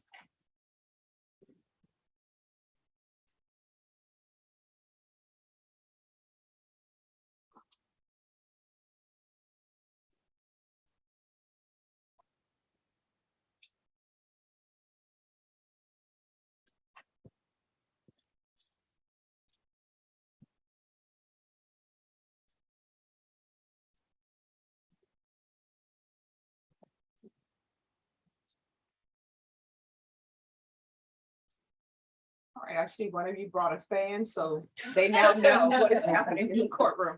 All right, everyone, please be seated. Yes. All right, so ladies and gentlemen, thank you for showing up on time. You will notice that we have the interpreter here, but we also have someone who's sitting in the corner as well. That is I guess, for want of a better word, a student interpreter. So they're just learning to interpret, but they are not actually doing the interpretation. It's the interpreter who's to my right. All right, could you state, call your next witness? I'm sorry, defense, call your next witness. Oh, Christopher Reed. All right, could you raise your right hand for me, please? Do you solemnly swear or affirm the testimony you give will be the truth and nothing but the truth, so help you God? Yes, Your Honor. All right, you can lower your hand. Just make sure you speak up. And if you could state your name for the record. Christopher Reed. All right, defense. Thank you. Mr. Reed, where do you work? I own my own business, mobile food truck called Jaden's Kitchen. Okay. And is that here in San Antonio? Yes, You live here in San Antonio? yes, I do. Now, to get to the point, do you remember an incident on September 21st of 2020? Yes, And where did that incident take place? a military drive At a gas out of station? Valero, yeah. Okay. And when you pull up to the Valero, is there anyone else in your car? My daughter, How old was your daughter? 15 at the time. Okay. And what did you notice when you pulled up to the Valero? Initially, a vehicle parked on like the car stop to prevent cars from hitting the gas pumps. That was my first visual. And a man tussling with a woman. Okay. And then after you see it, do you know any of these individuals? Not at all. Okay. So you see a man tussling with a woman, and then what happens after that? So my daughter asked me to help her.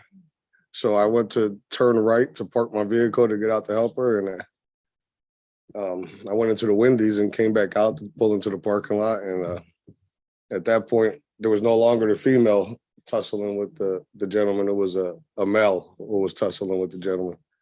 Okay, so at this point now, you've lost sight for a little bit of time. Yeah, when I turned the corner, I lost sight. Okay, and when you come back, you said now one male is tussling with another male. Yes. Describe how that's going. How are they tussling? So the guy who was shot, I don't know his name, apologize, but the deceased, he was actively like, it appeared from my point of view that he was like trying to take control of the weapon that was in the other man's hand, who kind of had it drawn on him. So they were tussling back and forth, wrestling a little bit and reaching for his arm and things of that nature while they were in a little struggle. So from your point of view, it looks like the male who ended up being shot was pulling at the arm or firearm of the other individual. Very possible, yes, sir. Did you notice what the female was doing at that time? She was standing to the side, but my attention was more focused on the situation that was in front of me. Fair enough. And where are you standing while this is going on? So I parked, I mean, probably in the video, you'll see a Maserati in the parking lot. That was my car. I was parked right there. And That's where I pretty much, my visual point was maybe 30, 40 feet away. All right, and so they're tussling over the gun. What happens next? Eventually a gunshot rings out. I don't know if the gun went off from the wrestling for it or if it was intentional, but in my opinion, I kind of just saw a person defending himself. Call for speculation and a legal conclusion. All right, that'll be sustained. And so, Mr. Reed, you said you hear the gun go off. What do you do after that gun goes off? So when the victim fell or the deceased fell, I took off my shirt. I went over, tried to help him. You know, I wrapped my shirt around his head, put pressure on the wounds. At that time, the ER nurse pulled up, or prior, right before that, the ER nurse pulled up actually. And, you know, he was licensed to carry, so I guess he pulled out his firearm to disarm the defendant. And at that point, I wrapped my shirt around the victim's head, and the ER nurse performed CPR. Okay, and let me backtrack a little bit. So the ER nurse pulls out a firearm, right? Yes. What does the individual who is holding the gun, what does he do? He followed the instructions. He laid down the firearm. He stayed at the scene and appeared to be a little remorseful for what was going on. Your Honor, I'm gonna object to that. Call for speculation. Overrule. And so he puts down his firearm as complying with what the ER nurse is saying. Yes. Now, to kind of go back to the beginning, the individual with the gun, does it appear he's trying to attack them or keep them there from your vantage point? Call for speculation. Sustained. From what you were observing, what did it look like to you? It appeared he was, Call for speculation. It's his observation, Judge, he's there. Re-ask the question. From your observation originally, what was going on? so from my vantage point, when I pulled up, it looked like he was trying to prevent the female from leaving the scene. She was actively trying to get away, pulling away and trying to get away. At some point when I turned the corner, at that point, the boyfriend's not in the visual, or the other person is not in the visual. When I turned the corner and I parked, that's when I seen the male back inside of the picture again. So I don't know where he was, but at that point, it looked like he was actively engaging the defendant. Like, from my perspective, you had every option to go any other way, but you went toward the defendant. So that kind of gave me the indication that he engaged the defendant. Okay, and you stayed, we can see, and you said you took the shirt off of your back, so you were shirtless after that. Yeah.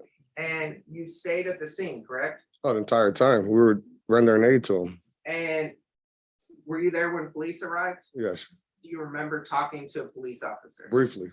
And at some point, does the officer ask you either to get into the back of a patrol vehicle or go downtown? They did make that request, but I opted to get in my car because my daughter was hysterical, rightfully so, and she was in a lot of distress. So I dealt with that situation. To me, at that point, that was priority. And again, was that part of the reason not going downtown? Yes, You did give your contact information. absolutely.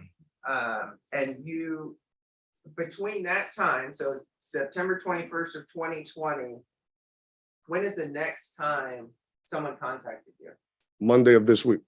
And who, if you know their name or who they work for, who contacted you? It was the DA's office, an investigator for the DA's office. Okay, and did they serve you a subpoena? They did. And that was at your work, Yes, at the food truck? yes, sir. You worked there every day? Every day except for Sundays. Okay. And you're served a subpoena, then do you talk to somebody at the DA's office? Yes, I believe the DA was out of town. I think they told me, and then when he flew back in, he would contact me. So that occurred a month. So you talk to someone at the DA's office and you tell them what you're testifying now? Yes. Sorry, when there's an objection that's made, I need you to stop talking Yes, ma'am. so that I can make a ruling on it, okay? Yes, Your Honor. All right, what's your objection? Hearsay. I'm sorry, re-ask your question. You tell the DA what you're telling us now. There's that events that I'm telling you today. Yes. And after you talk to the district attorney, they inform you that your subpoena is canceled. Yeah, I received text message saying that the subpoena was over.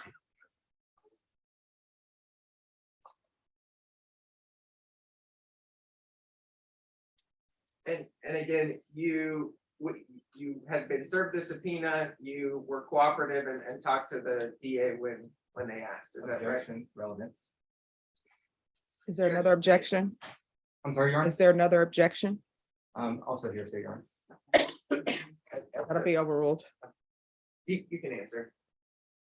Can you repeat the question? So when you were served the subpoena, you were cooperative with the subpoena and request to talk to the DA. Yes. I'll pass the witness. All right, state. Thank you, Judge. Mr. Reed, would you agree with me that your memory would have been better 2 years ago than it is today? No, You think your memory's better today? no, I think I relived this moment over since the incident and remained vivid. And so you stated that earlier, I guess you didn't want to go into the police car because of your daughter. Absolutely. Do you remember giving another reason why you didn't want to get in the police car? No, that was the main reason, was my daughter, and that's what I talked to the police about. Do you remember, I guess making a statement saying to the effect of, I've been in enough police cars. Objection, hearsay. That'll be overruled. It's overruled. You opened the door. It's overruled. Yeah, Judge, Overruled. I can't tell you 100% that I said that statement because I don't recall, but if I did, I mean, it is what it is. Does that sound like something you would say? I don't know that's something I would say, but it's possible that I did say it. I guess, do you have any criminal history? I do. You've been, objection, relevance. Sustained. have you been convicted of a felony offense? Objection, relevance. Sustained. Yes. Your Honor, if I can have a Excuse me. Motion to disregard. Excuse me. When I make an objection, if you don't understand if it means if you should answer or not answer, just look to me. Ladies and gentlemen of the jury, you to disregard that last answer. All right. State, ask your next question. So.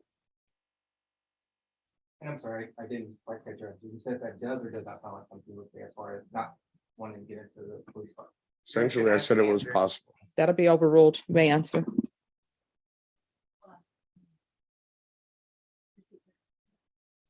I mean, it's possible. I don't recall making that statement, but it's possible I made it. I mean, I don't recall. Let's go back to what you just testified to today. Initially, you said you saw a man and a woman tussling. Can you tell the jury what you meant by tussling? Kind of like wrestling back and forth. Like she was actively, like I said earlier, trying to pull away, it seemed like, or to try to separate herself. And he was trying to maintain control over her so she wouldn't leave. Okay, so he had his hands on the female at first. He was trying to maintain control, yes. And so then you said that a gentleman got involved. Yes, And that gentleman, the one who was shot, they started tussling. yes. Can you tell the jury what you meant by tussling in that situation? Well, he was wrestling with him. The guy who got shot was wrestling with him, and they wrestled from like the front pumps toward the rear of the pumps. And he was actually grabbing at his arm with the firearm in it and it looked to me trying to take the firearm from him.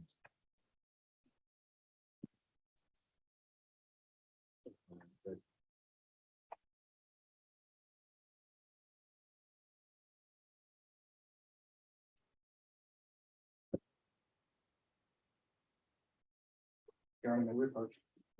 Yes.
All right, State. Thank you, Judge. Mr. Reed, earlier I was asking you earlier about your criminal history. I guess let me just ask it again. You do have prior felony. Yes. Prior felony conviction, correct?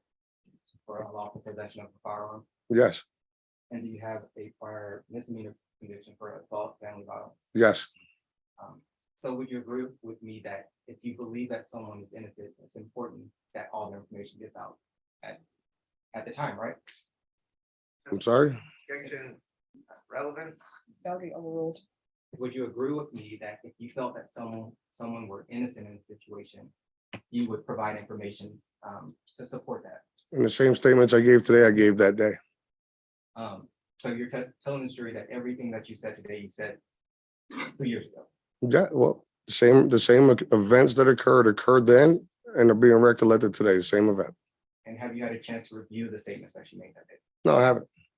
Your Honor, I would ask at this time that he be given an opportunity to review the statement so that I can then question him on it. And it's improper impeachment. State, you can ask your questions and we will see where we are. Mr. Reed, isn't it true that you did not tell the jury that it appeared that Michael Cepeda, the victim, was trying to reach for the gun at the time? I never spoke to a jury at that time. You didn't tell the officer that Michael Cepeda was trying to reach for the gun? That the deceased was trying to reach for the gun? Yes. Yes, I did. Okay. So Your Honor, at this time, may I? Right, is this statement a written statement? It's a video statement, Judge. All right, ladies and gentlemen, the jury, we're gonna give you a short recess so that the witness may review their video statement. How long is the video? Approximately? I would say total, Judge, about 10 minutes. All right, so what we're gonna do is we're gonna have you all back here at 11:15. Remember, you've heard some evidence in this case. You're not allowed to discuss it amongst yourself, do any research. Remember, everything you need to make a decision on this case will come from inside the courtroom. Does everyone understand? All right, everyone, please rise to the jurors.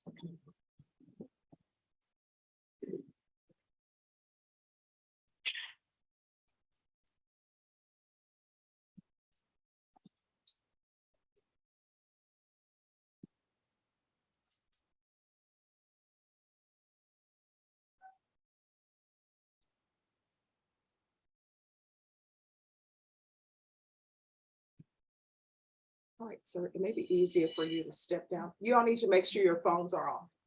So it may be easier for you to step down to view the video from there.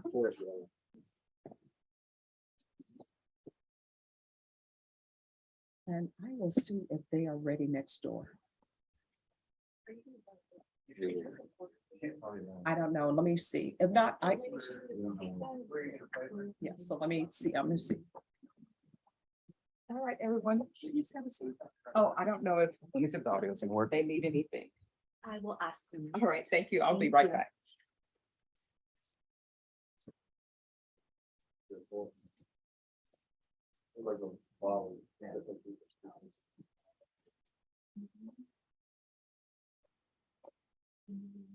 Okay. What's your? Everything okay? The fights on detective have a certain.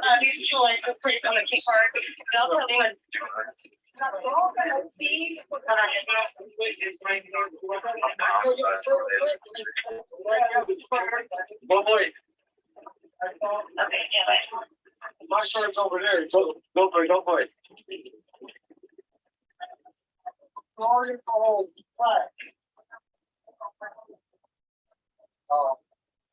I came this way, seen that car parked my van, which car? The gray one.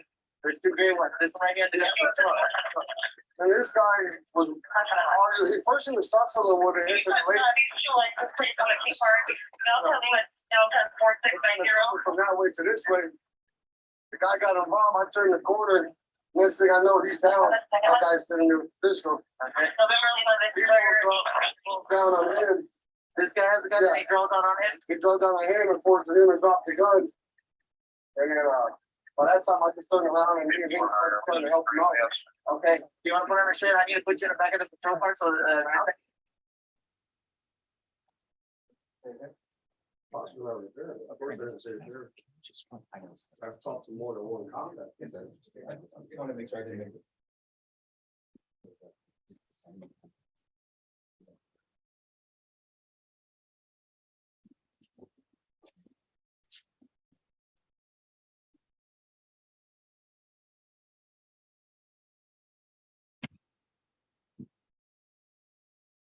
Rather quick, locked off.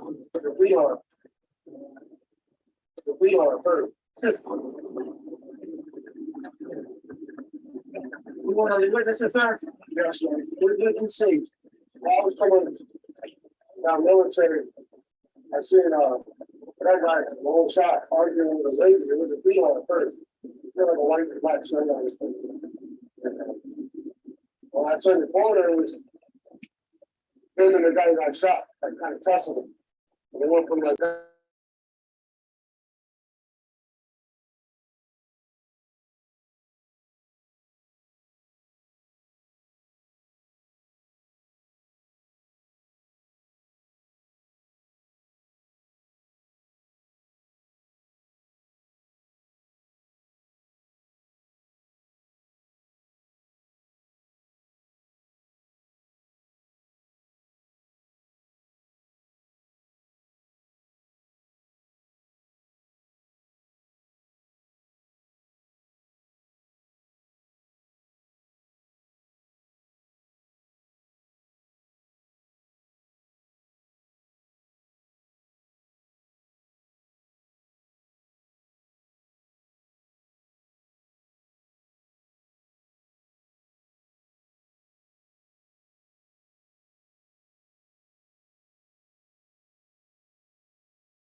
All right. You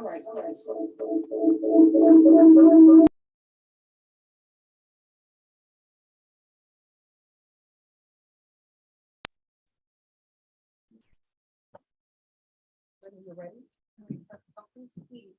I'm not gonna be speedy because it's Friday. Okay.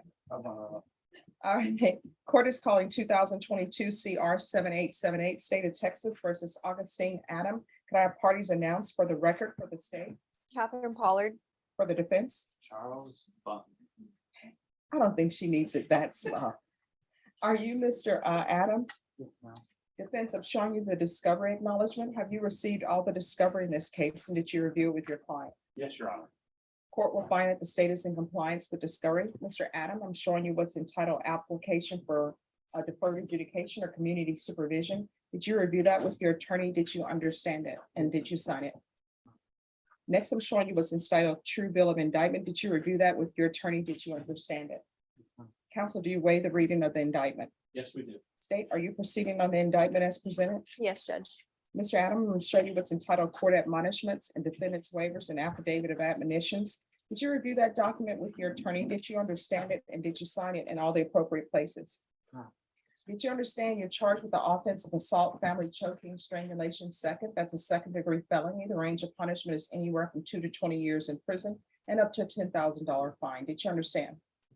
Did you understand you have a right to jury trial, a right for you or your attorney to cross-examine and confront any witnesses the state will call, and the right to remain silent? Did you understand by entering this plea bargain agreement, you were giving up those rights? And did you intend to give up those rights and enter into a plea bargain agreement in this case? Did you understand if the court were to grant your application for deferred adjudication, if for any reason your deferred adjudication were revoked, the court can find you guilty, not grant you community supervision, and sentence you up to 20 years in prison and up to a $10,000 fine? Did you understand? Yes, ma'am. Counsel, has your client been able to provide you with any defenses? Absolutely. Do you believe he has a rational as well as a factual understanding of the charges against him? I did. You believe he's currently competent and was legally sane at the time of the offense? Yes. Mr. Adam, has anyone threatened you, coerced you, or placed you in fear to get you to enter this plea? Has anyone promised you anything other than the plea bargain agreement? Are you satisfied with the way you've been represented? Are you a U.S. citizen? Court will find that defendant has knowingly and voluntarily waived his right to jury trial, showing you the plea bargain page. Did you review that with your attorney? Did you understand it? According to the plea bargain agreement, there's a $750 fine. State recommends deferred adjudication. There's an affirmative finding of family violence. Did you understand with an affirmative finding of family violence, you're not allowed to own or possess any weapons or ammunition? Did you understand with an affirmative finding of family violence, you're not allowed to be designated as primary custodial parent? Did you understand that to be the entirety of your plea bargain agreement? Defense, is that the plea? Yes. State, is that the plea? Yes, Judge. Next, I'm showing you the paragraph entitled waiver of appeal paragraph. Did you review that paragraph with your attorney? Did you understand it? Did you sign it in both places? Did you understand by signing that you're waiving your right to appeal? The only items that can be appealed are written pretrial motions that have been filed, heard, and ruled upon by the court. Did you understand? Counsel, are there being such motions? Next, I'm showing you outside the plea bargain agreement. State is requesting that your deferred adjudication be for a term of 4 years. There be a TAP evaluation, 200 hours community service restitution, no contact with Destiny Cardenas, hostility and aggression control course, and no firearms. Did you understand? Those are recommendations from the state, and the court does not have to follow those recommendations. Then how do you plead to the offenses charged? Guilty, not guilty, or no contest? State, any evidence? Yes, Judge. The state would offer what's been marked as State's Exhibit 1. No objections. Mr. Adam, I'm showing you what's entitled waiver and consent to stipulation of testimony and stipulations. Did you review that document with your attorney? Did you understand it? And did you sign it in all the appropriate places? Again, did you understand you have a right to jury trial, a right for you or your attorney to cross-examine and confront any witnesses the state would call, and the right to remain silent? Did you understand by entering this plea bargaining agreement that the state will be presenting evidence in the form of witnesses' statements and police reports, but most importantly, there will be no live testimony? Did you understand? Yes, Your Honor. All right, if we can go off the record for a moment. State, I don't see the 620085 cause number in the stip. Is that? That's the case that makes it a second. No problem.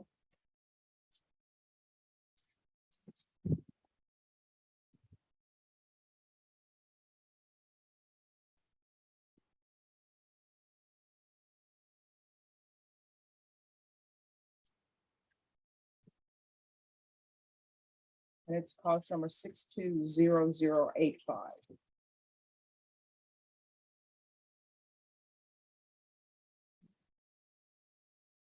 We're willing to stipulate to that and don't object to the state adding to the stipulated evidence at the conclusion of the hearing. All right, so state's attorneys, are you able to print that off? I'm gonna print out, what was the number again? It's cause number 620085.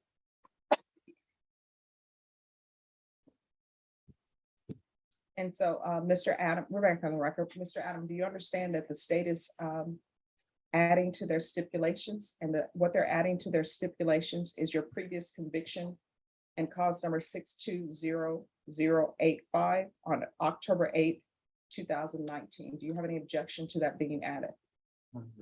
Defense, any objections? Okay. Court will find that defendant has knowingly and voluntarily waived and consented to stipulation of testimony and stipulations. The court will accept into evidence states exhibits 1 and attachments with the addendum of the conviction and cause number 620085, and the court will review the document.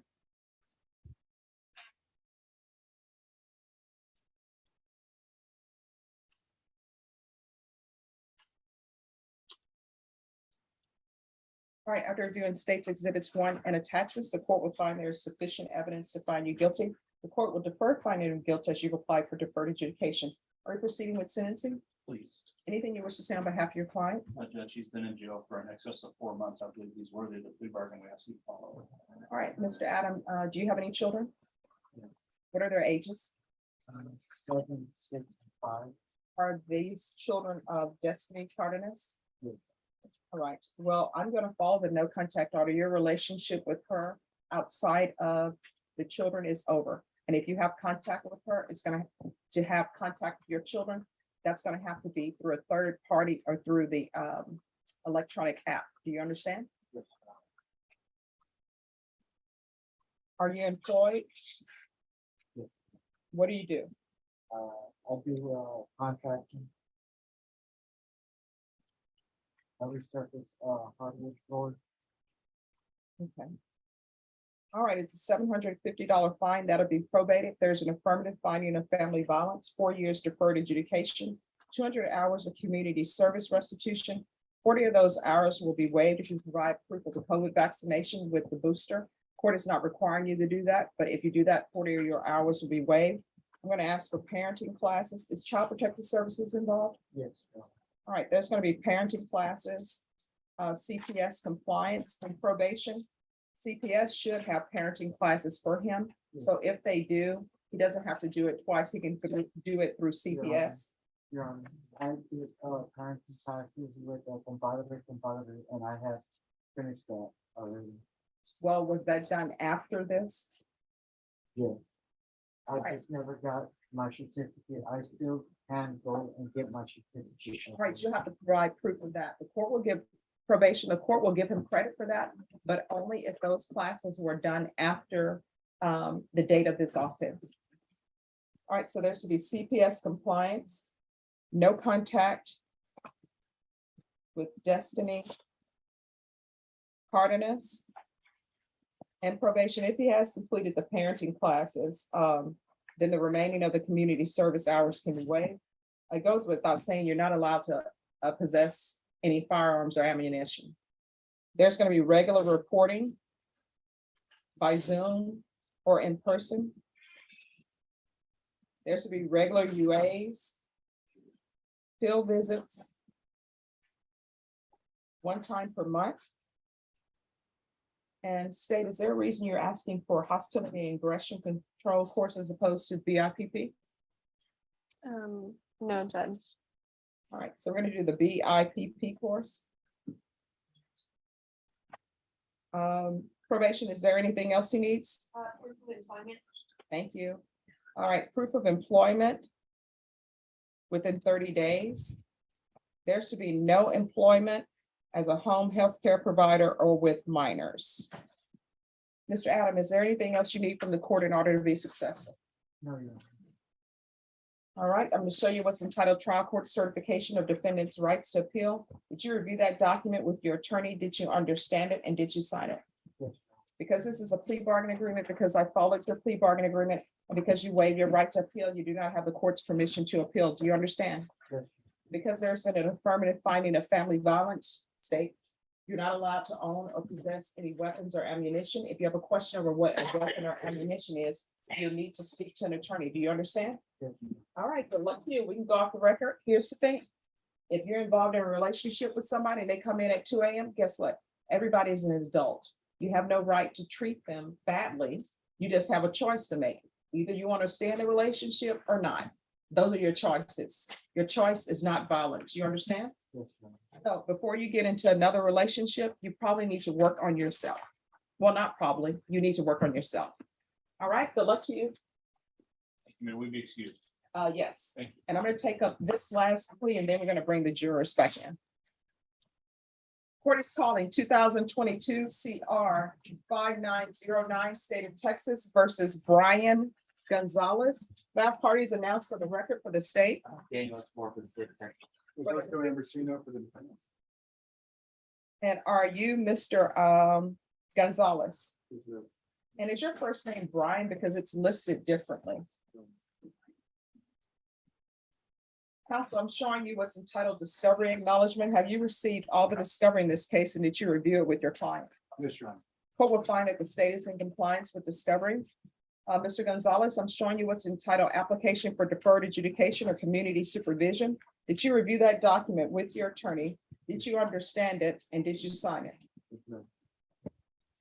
Next, I'm showing you what's entitled true bill of indictment. Did you review that document with your attorney? Did you understand it and did you sign it? Yes, ma'am. Counsel, do you waive the reading of the indictment? Yes, Your Honor. State, are you proceeding on the indictment as presented? We are, Your Honor. There are 2 counts. I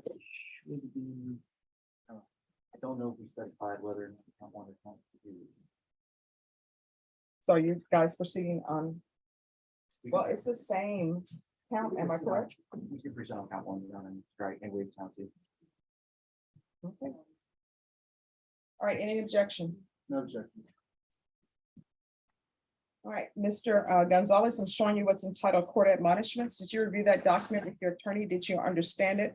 And did you sign it in all the appropriate places? Yes, ma'am. You're charged with theft, 2,500 to 30,000 of a vehicle as a state jail felony. The range of punishment is anywhere from 180 days up to 2 years in the state jail facility. Did you understand?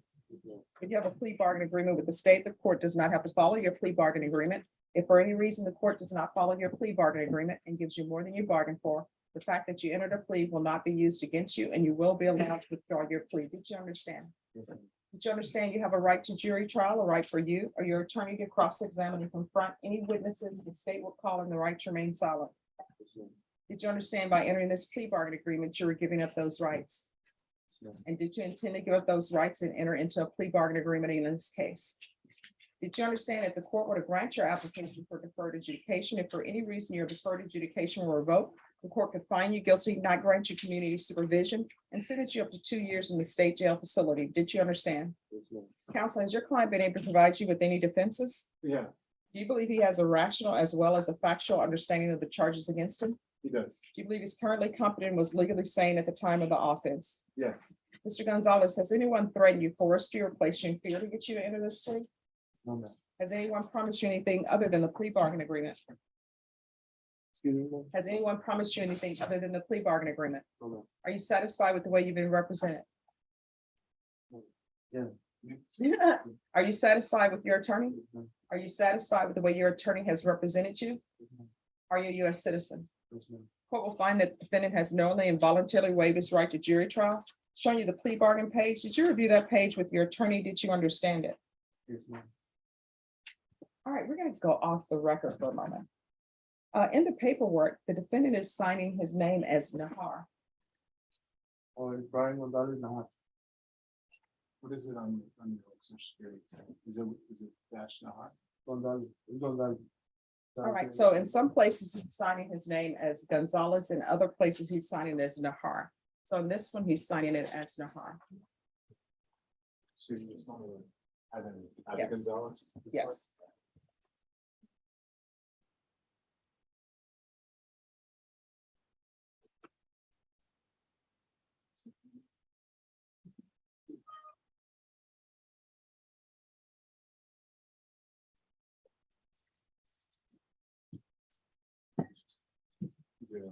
No, that's all. All right, Mr. Gonzalez, I'm showing you what's entitled plea bargaining page. Did you review that page with your attorney? Did you understand it? Yes, ma'am. According to the plea bargaining agreement, there's a $1,500 fine. State recommends deferred adjudication. This will run concurrent with 687-268. State is taking into consideration grand jury number 7785555, county court cause number 687-269. There's to be restitution to San Juana Gonzalez, payable, restitution payable to Lisa, Leeza Cordova, and grand jury number 7785555, and the CATS 1 and 2 program. Did you understand that to be the plea bargain agreement? Defense, is that the plea bargain agreement? It is. State, is that the plea bargain agreement? Yes, ma'am. Next, I'm showing you the paragraph entitled waiver of appeal paragraph. Did you review that paragraph with your attorney? Did you understand it? Did you sign it in both places? Did you understand by signing that you're waiving your right to appeal? The only items that can be appealed are written pretrial motions that have been filed, heard, and ruled upon by the court. Did you understand? Counsel, for any such motions? Yeah. Next, I'm showing you outside the agreement. The state is requesting that your deferred adjudication be for a term of 5 years. There'll be 120 hours of community service restitution, no contact with San Juana Gonzalez and Lisa Cordova. Did you understand those are recommendations from the state and the court does not have to follow those recommendations? Yes, ma'am. Then to the offense is charged in count 1. How do you plead? Guilty, not guilty, or no contest? No problem. State any evidence? Your Honor, state would need to submit with the mark state exhibit 1 as evidence of all facts. No objection. Right, I'm showing you what's entitled waiver and consent to stipulation of testimony and stipulations. Did you review that document with your attorney? Did you understand it? Did you sign it in all the appropriate places? Yes, ma'am. Again, did you understand you have a right to jury trial, a right for you or your attorney to cross-examine and confront any witnesses the state would call, and the right to remain silent? Yes, ma'am. Did you understand that today the state will be presenting evidence in the form of witnesses' statements and police reports, but most importantly, there will be no live testimony? Did you understand? Yes, ma'am. Court will find that defendant has knowingly and voluntarily waived and consented to stipulation of testimony and stipulations. Court will accept them to evidence states exhibits 1 and attachments. Court has reviewed the same. Court is finding there's sufficient evidence to find you guilty. Court is deferring finding of guilt as you've applied for deferred adjudication. Are you proceeding with sentencing? Yes, Your Honor. Anything you wish to say on behalf of your client? Your Honor, I see you filed the plea bargain. He's very young and has no adult history. All right, Mr. Gonzalez, why are you stealing? I don't know idea. No, I mean, people usually have an idea of why they're stealing. Like if you want a car, why don't you get a job and get a vehicle instead of stealing? That's what I'm doing from now on, man. What, nobody ever told, you need somebody to tell you that? No, So again, why are you stealing vehicles? I don't know. When's the last time you had a job? It was before I got locked up, before I got in here. Doing what? I was doing construction. All right, do you have a vehicle? No, man, no. Do you have a bicycle? What is your mode of transportation? How would you like it if somebody came to your home and took your bicycle? I would like it. So why do you have to have a criminal case in order for you to understand that stealing is wrong? How old are you? 19, How far did you go in school? 10th grade. Why did you drop out? I was supposed to go back now. Well, I know you didn't. That's why you only got as far as 10th grade. My question is why? Work. Well, I guess child labor laws are back in force or out of force. So they're hiring children to work at factories now instead of going to school. There's still rules on employment. At least that's what I learned in my history class about the child labor laws. All right, do you have any children? That's a good thing. You're not ready for that. Where are you living? I'm 3118. Well, no. When I say where are you living, are you living with your mom? Who are you living with? My parents. Do they want you there? Yes, ma'am. You better follow their rules. Do you understand? All right, the court is going to sentence you to 5 years deferred adjudication, $1,500 fine probated concurrent with 687268. Taking consideration grand jury number 7785555. County Clerk cause number 687269. Restitution to San Juana Gonzalez and Lisa Cordova. Cats 1 and 2. 120 hours of community service restitution. 40 of those hours will be waived if you provide proof of the COVID vaccination. Court is not requiring it. But if you do, you turn that in. 40 of those hours will be waived. There's to be regular UAs and regular reporting. Proof of employment within 15 days.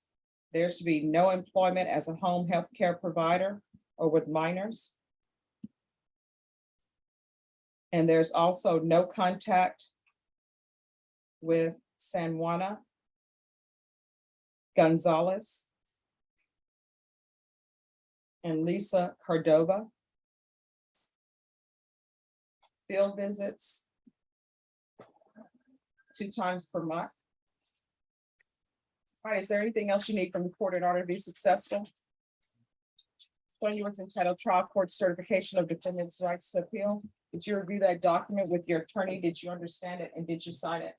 No. Because this is a plea bargaining agreement, because I followed your plea bargaining agreement, and because you waived your right to appeal, you do not have the court's permission to appeal. Do you understand?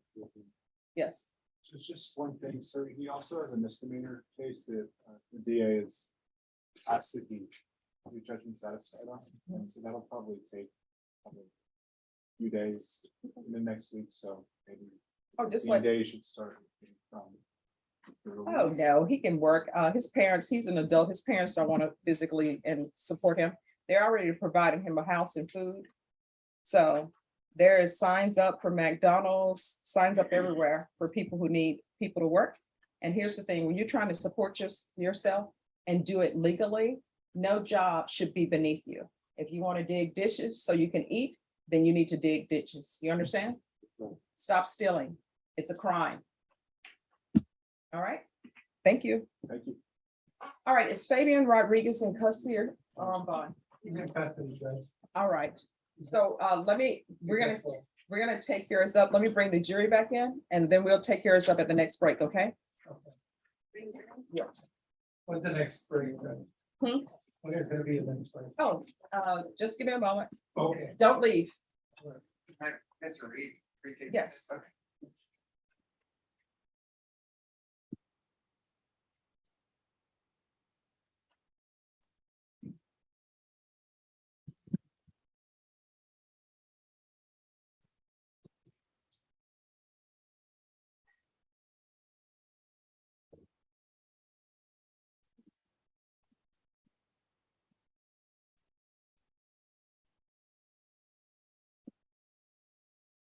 Mr. Avalara, we'll take up your case before we have lunch, okay? Yes, sir. Thank you.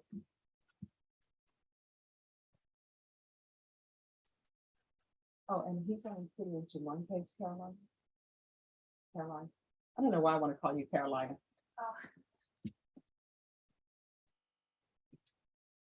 Okay, because I see on here.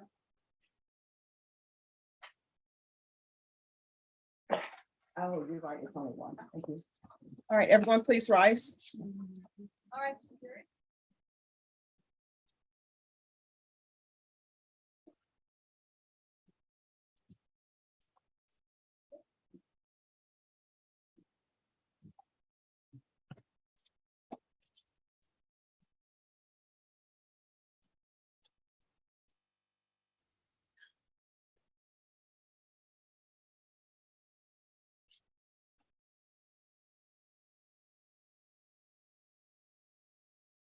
All right, everyone, please be seated.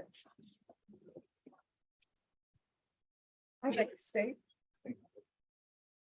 Mr. Reese, we just had an opportunity for you to watch 3 different statements that you gave, right? Yes, The 3 different officers. yes. Did it help you refresh your memory? It was the same thing I had told you already. So let's start over then. So the first thing you said you saw was a red vehicle, right? Yes. Would you agree with me that you said that you were driving the entire time? So as I told you from the beginning, I was driving down Military. I noticed the red vehicle. We noticed the woman and the man tussling. We turned the right-hand corner, as I told you, so I can park. I told you I went into the Wendy's, turned around. That's when I noticed that there was the man and the other man tussling. I pulled into the Valero gas station. The shot rang out. Both men were at the pumps after tussling. Same thing I told you, just in a concise form now, I'm telling you again. Yes, sir. And so you didn't actually get out of your vehicle until the shot was already fired, right? Yes. And you said that the guy with the gun had it on the girl at first, right? Yes, they were at the front pumps tussling like I told you. Did the girl have a gun on her? I don't know. I never seen her after that event. I don't know what she had on her persons. Did you see a gun on her at that time? No, I didn't. Did the guy who got shot, did he have a gun on him? I never saw her. And so at some point you see the guy who got shot take places with the girl, right? When I told you that was at a frame for a minute, when I first saw the man and the woman, they were tussling. When I turned the corner, and by the time I got back in the park, it was the other men, both men tussling at that point. And you're still driving this entire time. Not the entire time. I had pulled into the parking lot right before the ending of the situation. And you said that the guy with the gun had one hand on the gun and the other hand or the other arm holding the victim, right? Well, they were tussling back and forth is what I told you, yes. No, but I'm reading verbatim what you said. Objection to reading That'll be overruled. and reading verbatim. I don't know what. Yeah, they had hands on each other. All right, Oh, I'm sorry. No written statements. I don't know what he'd be. all right. State, is there a written statement? No, Your Honor. All right, thank you. You may ask your next question. Tell me if I'm not getting your words correct. Based on what you watch in the video when you refresh your memory. The guy who shot him was holding him with one arm, his left arm. He had the gun in his right hand. Is that right? Yeah, that's what the video said, yes. And you said that the guy with the gun was trying to control the other guy, right? Trying to control the situation, yes. And the guy who got shot was trying to not be controlled, right? I mean, I would assume he wasn't trying to stay there or he was engaged with him. Well, actually, you said he was resisting, right? He was, yes. And you said you never, did you ever say that you saw the guy who got shot trying to get the gun Did I ever say when in the video? in any of the three statements that you? I told him that they were tussling. Nobody asked for a more descriptive detail.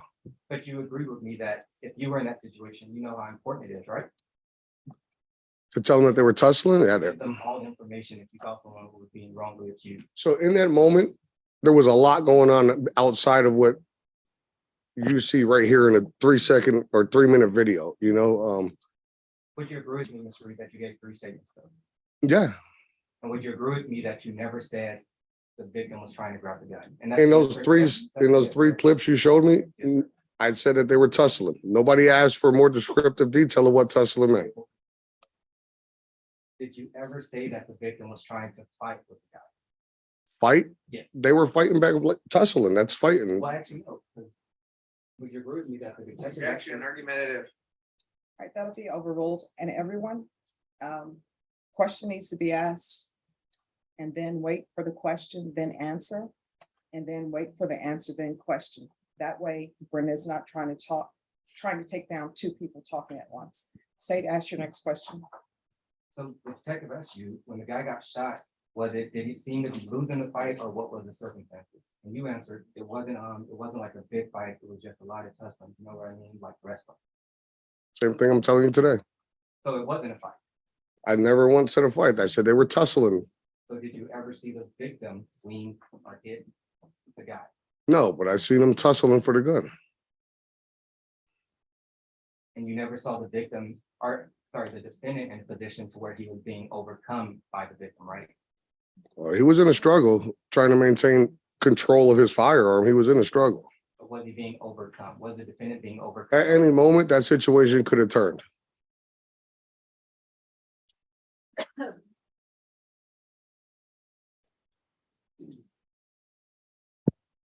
Because he was trying to control the guy who didn't want to be controlled, right?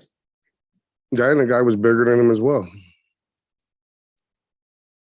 And a believe the defendant, or sorry, the detective at the end asked you, okay, is there anything you can think of that I haven't asked? Objection, hearsay. Sustained. Did you have an opportunity to provide additional information? So after that day, they said if they needed me further, they would contact me. I went home to take care of my daughter, who was hysterical at the moment. Nobody contacted me until you or somebody from your office called me this week. Since that day. So did you have an opportunity in the 3 statements that you gave to provide additional information? Those are a very brief glimpse of that entire situation. I was at that place for over an hour, hour and a half. A lot more was said than what you see in a few-minute video. Have you seen the surveillance video? I have never seen the surveillance video. I want to show you safety. One.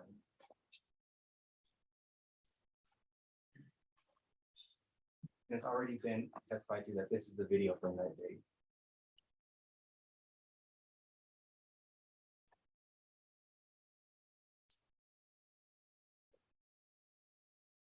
This is the video that you see right here behind the red truck that the victim and the female were in.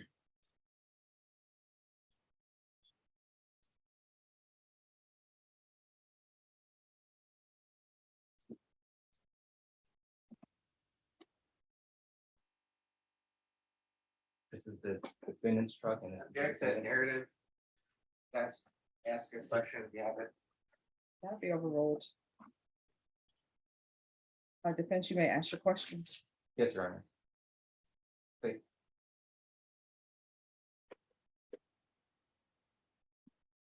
Can you tell the jury what the passenger in this vehicle is doing right now? Can I tell them? Yes, sir. I can't tell. It's so grainy. I can't really see it. Okay, so you can't see what this person is doing right No. now? Is he walking towards or away from the guy with the gun, the guy in the white shirt? Seems like he's walking away.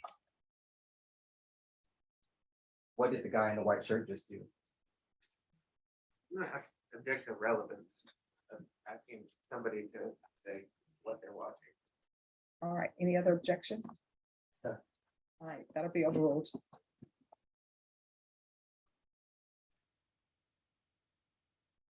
Do we see you anywhere in the frame? No, I'm not there yet. Can you tell what this guy is trying to do at this point? Absolutely not.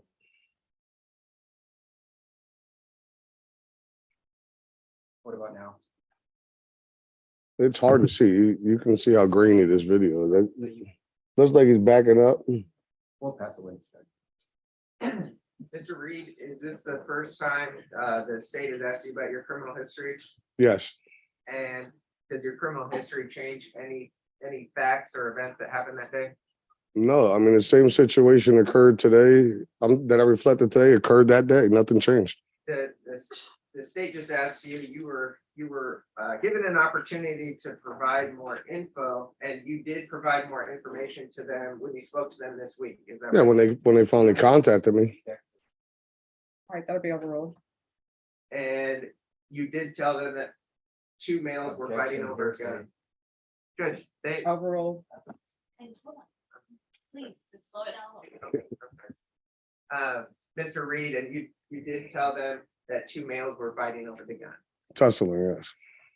And you said tussling multiple times in those 3 recorded interviews that you just watched. And every one of them, I said the same thing. And I believe you said it already. No one asked further, what do you mean by tussling? No. Now, you also gave them your phone number and address, Correct. but we didn't hear that in any of the 3 videos. Like I told you, there was a lot more that transpired in that time frame that I was at that scene. So there were, other than those 3, there were other times that you spoke to officers. Absolutely. Spoke to regular cops, detectives, supervisors. Mr. Reed, you don't know Mr. PARADA. No, You don't know any of the individuals. no. You have no reason to fabricate or lie about what you saw. No, I mean, just like the victim when he was injured, I tried to save his life. I mean, I had no stake in this either way. I'm just telling you what occurred and the cards fall where they may. Thank you. I'll pass the witness. State. Sorry, Judge, thank you. So, Ms. Reed, are you telling the jury that at some point you told an officer or detective that the victim grabbed the gun from the defendant? I never told you today that he grabbed the gun. I've always said that they were tussling. He had his hands on the arm that the man had the gun in. And throughout the course of that tussle, they were grabbing and grabbing all over each other's body. That's what I said. I've never told you he grabbed the weapon either. Yes, sir. I just wanted- Okay. No further questions. No further questions. Is this witness excused or subject for recall? Excuse. Excuse, sir. All right, the rule has been invoked. What that means is you can't discuss your testimony with anyone. The only persons you're allowed to speak to are attorneys for the state of the defense. Do you understand? Yes, Your Honor. All right, thank you. Thank you. Have a great day. You too. Defense, call your next witness.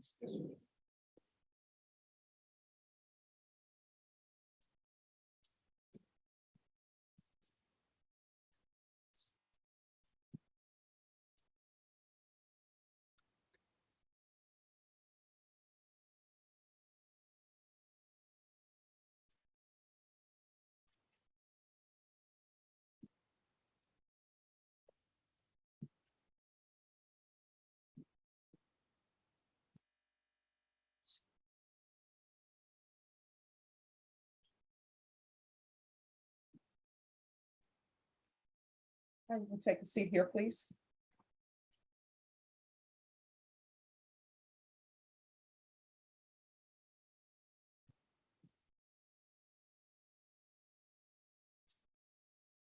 Raise your right hand for me. Do you solemnly swear or affirm the testimony you give will be the truth and nothing but the truth, so help you God? All right, you can lower your hand, and both the state and defense are probably going to ask you to lower your mask. Just have a seat and state your name for the record, please.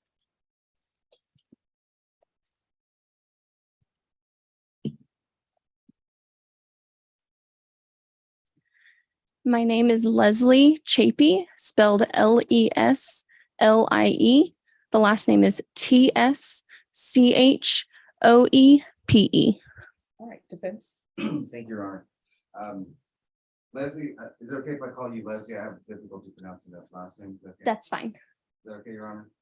Oh, yes. If she's fine with you calling her by her first name. Okay, I just don't want to be informal or Leslie, so as far as your employment, would you tell the jury where you're employed? I'm employed by the Bexar County Criminal Investigation Laboratory.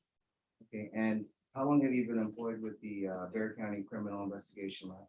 I've been there since January of 2019. And what's your primary duty as being employed there with the Bexar County unit? I am a forensic scientist in the chemistry discipline. I am proficient in both drug chemistry as well as primer gunshot residue analysis. Okay, and what kind of training have you received in your education for evaluating gunshot residue? My education, I have a bachelor's degree in chemistry from Baylor University and a master's of science in forensic science from Sam Houston State University. And have you ever testified as a GSR analyst in any courtroom? Yes, I have. How many times? One time. And just so that the jury knows, what is GSR? GSR stands for gunshot residue. Do you want me to go through the process of how it's formed? Can I use the demonstrative aid? Absolutely. So gunshot residue it originates when the trigger is pulled on a weapon, the firing pin will contact or hit the primer cap. This primer cap contains shock sensitive chemicals that upon impact will explode. It causes an explosion. And this is what causes the bullet to travel through the barrel. So what I am looking for in the gunshot residue, it's found in the primer cap. So upon that explosion, those chemicals will be vaporized and will exit out of the weapon, normally from the barrel, but they can escape from any hole in the weapon, such as the injector port or just kind of any hole that's available. And so when it comes out of the weapon, it kind of looks like a dust or cloud. A good example is when LeBron James throws the chalk up in the air and how it floats in the air and will slowly fall. That's similar to how gunshot residue will act. It will, once outside of the weapon and it's in the air, it will recondense and turn into particles and will land on surfaces such as hands, clothing, any kind of surface that it's in contact with. And what I'm looking for is the elements of lead, barium, and antimony. And do you recall, in CIL case number 2006158, do you recall that case? May I refer to my report? Sure. Yes. And were you asked, or did it, who specifically requested that you work on that case?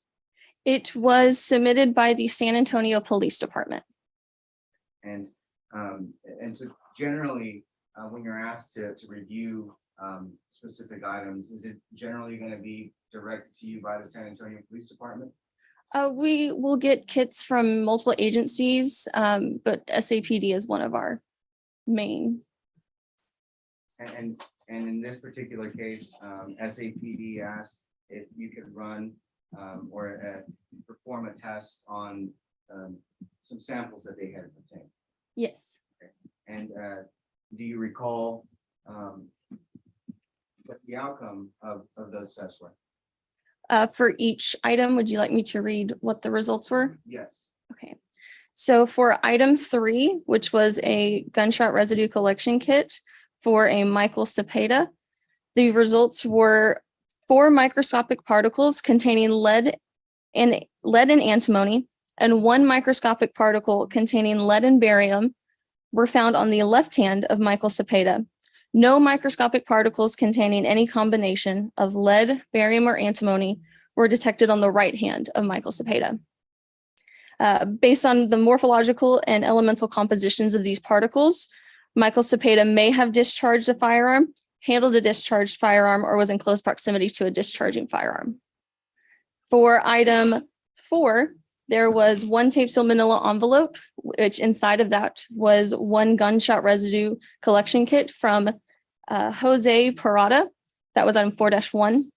The results for that were 1 microscopic particle containing lead, barium, and antimony was detected on the left hand of Jose PARADA.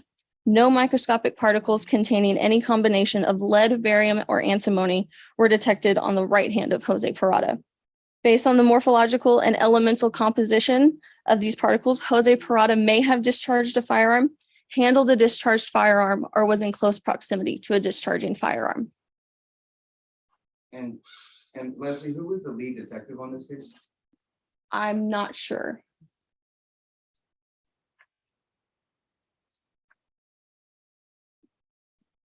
Your Honor, no further questions for this witness, and we pass the witness. State. I just for the jury's understanding, but can you tell the jury why are you looking for lead, barium, and antimony? Those are the 3 components that make up gunshot residue. And then I believe you said that you found how many on Michael Cepeda?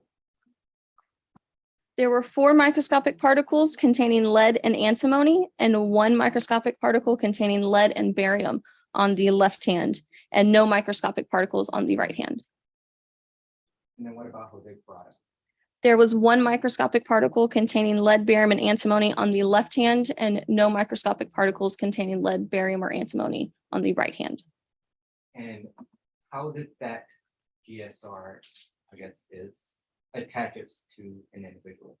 So as I said, when it escapes from the weapon after discharging or after being fired,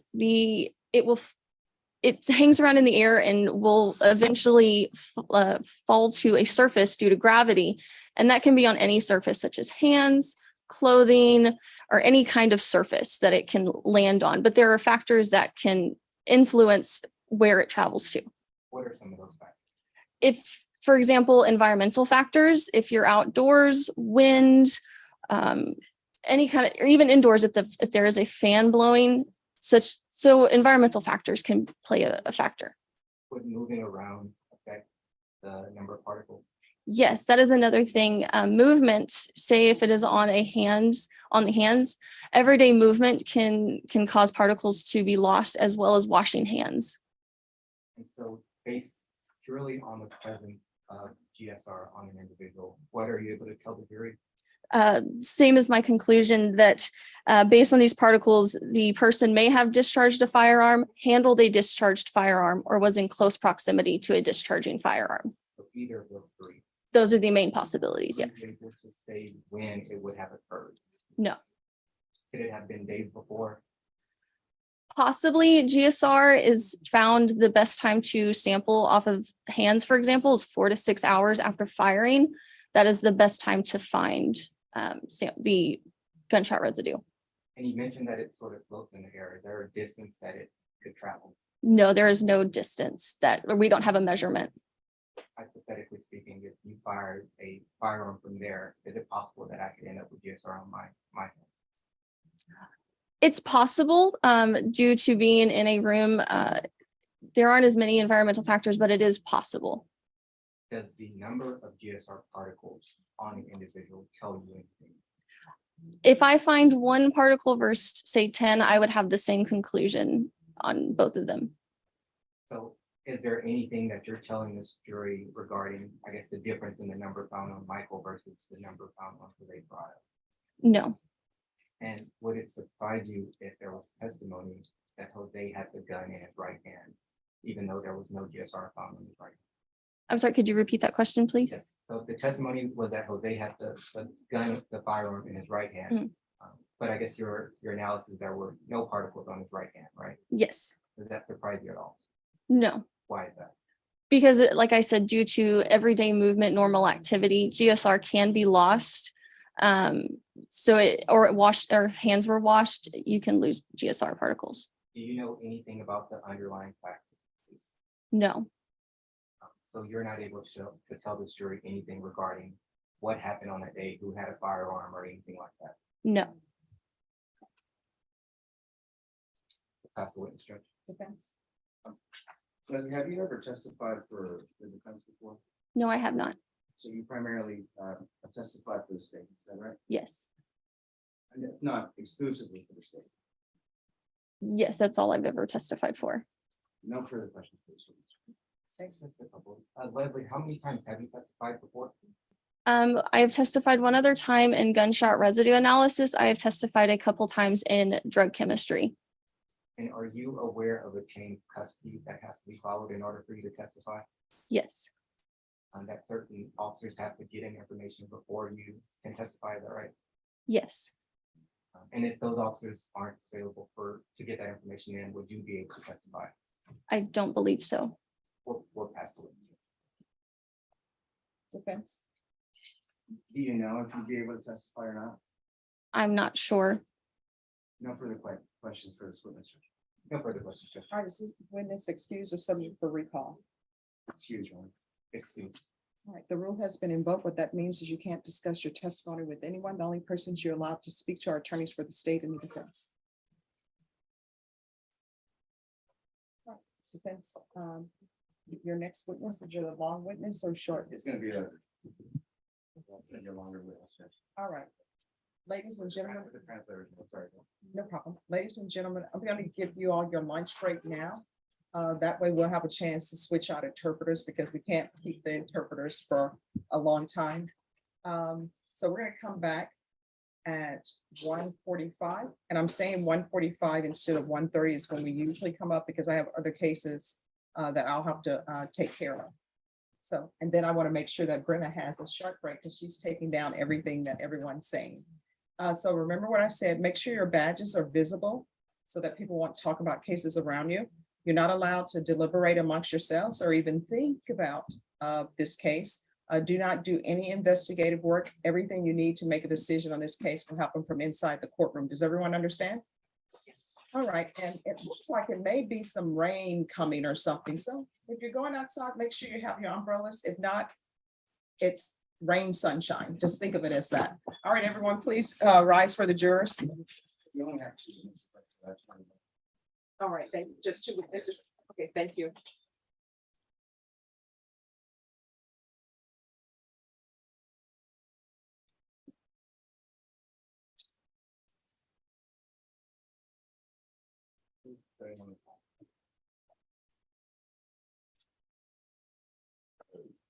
All right, everyone, please be seated. State, do you anticipate calling any other witnesses after the defense rests? All right, So what's gonna end up happening is, we're gonna finish with all testimony today. And Brenda, you will be able to leave on time, but we're gonna have a discussion on the jury charge. And then on Monday, I'm gonna need everyone here exactly at 9 so that we can put any objections, if there are, to the jury charge on the record. And then we're gonna start immediately with closing arguments. Okay? All right, we'll see you all back here at 1:45. Make that 1:40 so that the jurors won't be waiting. Okay, thank you. Sorry. Yeah, it's not, it's just, I get what y'all are doing, but it's like, I can't take all y'all at once. I had And too then, much- I had too much coffee. Thank you. I know, and I have her like in the back, so we're just trying to make sure we get every word. I'm glad you yelled at. Yes, it's Rodriguez. What's your Yes.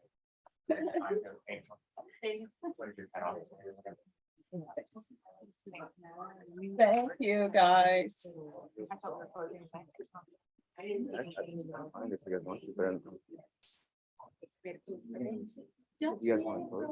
Yes. Nobody else got signatures last time, so if they need them. Okay. Yeah.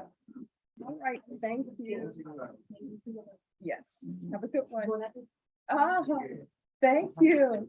I mean, see, I said grazie, but merci. Merci beaucoup. Yeah, de rien.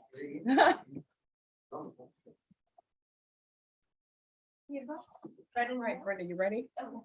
Court is calling 2022 CR 7965, State of Texas versus Fabian Rodriguez. Can I have parties announced for the record for the state, Daniel Escobar from the state of Texas. for the defense? Abelardo Garza. And are you Fabian Rodriguez?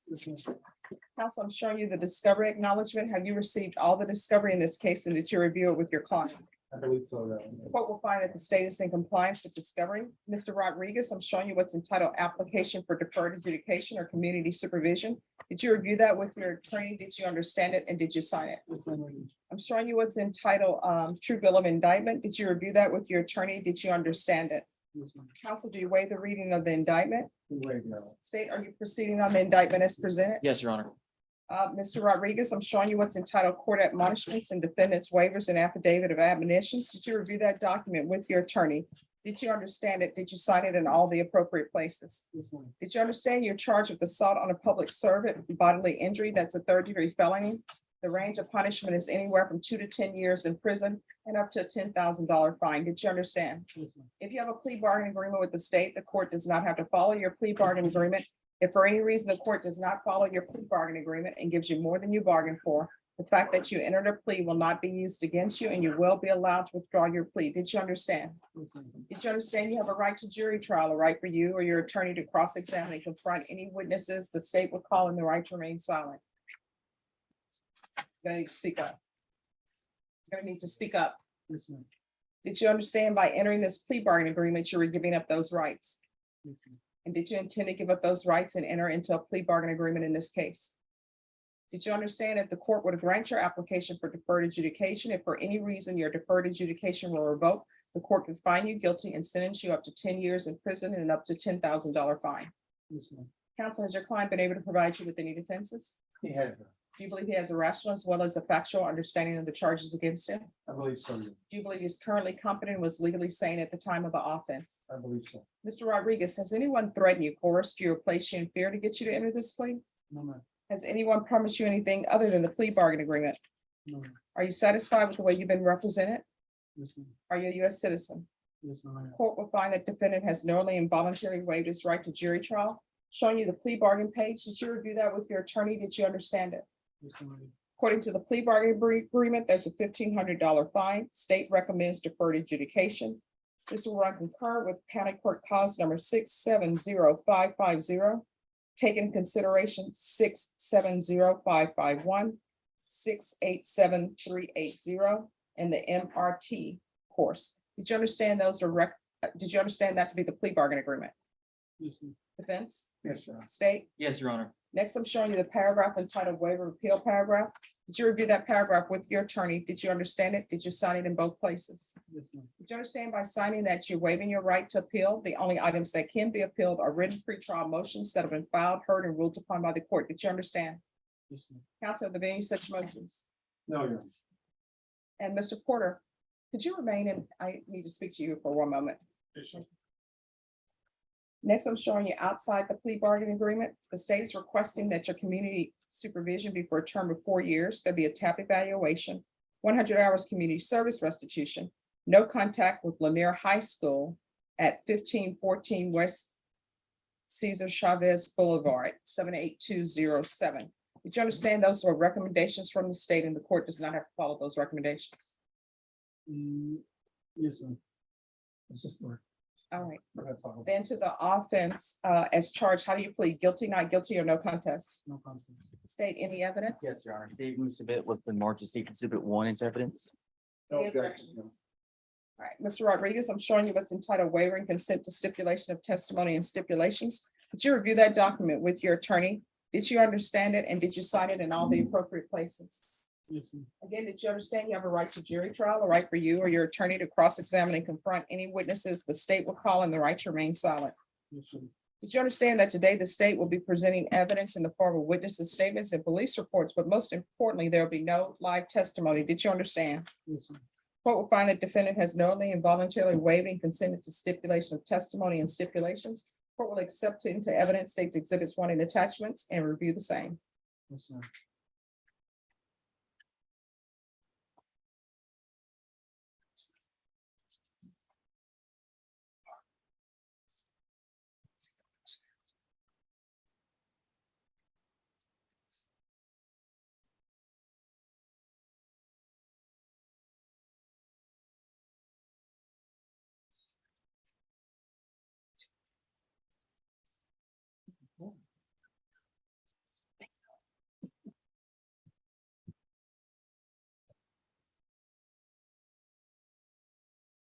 All right, after reviewing states exhibits 1 and attachments, the court will find there is sufficient evidence to find you guilty. The court will defer finding of guilt as you apply for deferred adjudication. Are you proceeding with sentencing? Yes, sir. We're waiting. All right, anything you wish to say on behalf of your client? No, if I may, Russell for the quality agreement, on the Lanier, he's a senior at Lanier, and we're asking if he'd be allowed to go to school at his comes out. His year, you're on.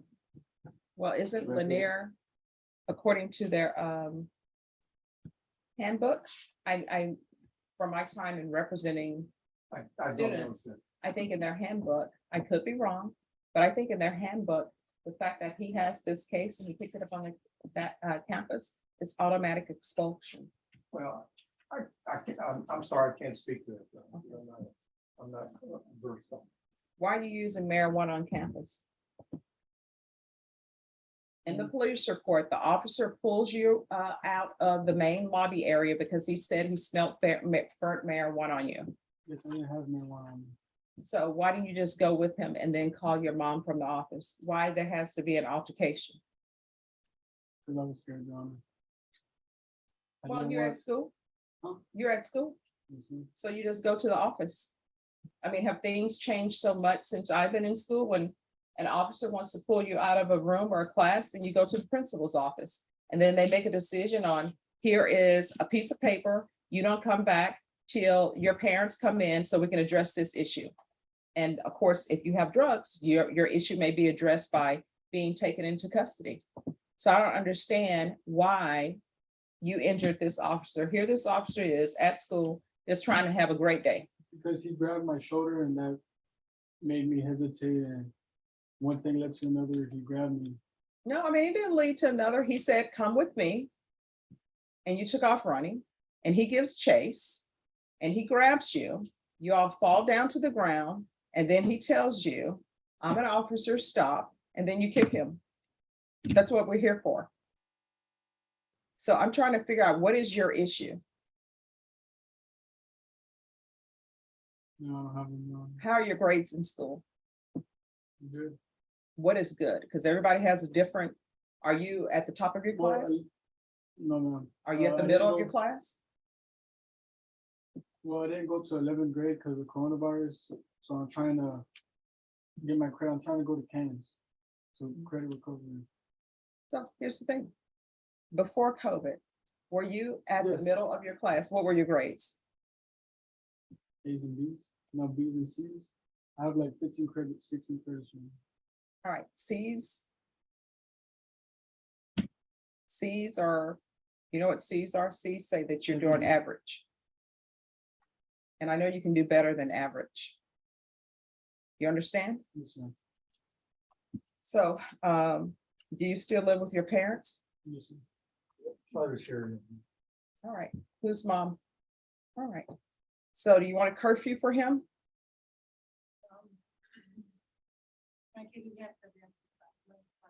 I'm sorry? All right. Does he follow your rules? And here's the thing. You can stand up. I'm telling you right now, you need to tell me what I need to know so that I can give conditions for him where he's going to be successful. If he's causing problems at home, not following your rules, let me know and I'll put him on lockdown. And when I say lockdown, I don't mean lockdown at the Bexar County Jail. I'll put him on lockdown at your house. Thank you for saying bad choice as opposed to mistake, because people use that word incorrectly. He didn't make a bad choice. Thank you. Do you have any children? No, ma'am. Okay, that's a good thing. And I think your mom thinks that that's a good thing. All right, are you working or anything? No. So you're just going to school? All right, this is what the court is going to do. Court is going to sentence you to a $1,500 fine. That'll be probated. 3 years deferred adjudication. Concurrent with County Court Cause number 670550. What is that We're county gonna court? do it, Jason. That's just evading us. Okay. And this is going to take in consideration County Court Cause number 670551 and 687380. The MRT. 100 hours of community service restitution. 40 of those hours will be waived if you provide proof of the COVID vaccination.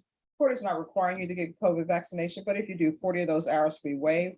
There's to be regular UAs, regular reporting by Zoom or in person, field visits once per month. And the 100 hours of community service restitution, the remaining will be waived if you graduate from high school. So whether or not you get those credit hours, completely up to you. All right, probation, and is there anything else he needs? No, Your Honor, but I do need clarification on the no contact order. Is that going to be? No, I'm not doing the no contact order. Lanier High School, here's the thing about Lanier High School. If, and this is what you can put in the order of probation. If Lanier High School suspends you and says that you're not to have any contact with the school, then you can't have contact with the school. You understand? And usually what ends up happening is they may send you to, and in my day it was called alternative school. And once you're there for a while, then they will let you come back. Mom, you were raising your hand? Yes. Stand up. Go ahead, stand. I have 3 other high school kids that go to San Antonio Academy. That go to public school. Yes. And I got some like one-on-one, so I was part of that. All right, thank you so much. All right, so is there anything else that you need from the court in order to be successful? No, ma'am. Probation, is there anything else he needs? No, Your Honor. All right, I'm showing you what's entitled Trial Court Certification of Defendant's Rights to Appeal. Did you review that with your attorney? Did you understand it? And did you cite it? Yes, ma'am. Because this is a plea bargaining agreement, because I followed your plea bargaining agreement, and because you waive your right to appeal, you do not have the court's permission to appeal. Do you understand? Yes, ma'am. All right, we can go off the record. Here's the thing. In life, don't settle for C's, don't settle for D's. You need to try to be the best student that you can be, because that record that you have follows you. Now, this whole thing that happened in this high school, that's going in a report. The high school is going to have it, and that's going to follow you wherever you go. So you need to start thinking about your future. And guess what? Your mom shouldn't even have to be here today, because you shouldn't be here today, because you should have done what was right. You understand? All right. We only have moms for so much time. Be nice to them, okay? All right, good luck to you. That would be excused. You're excused.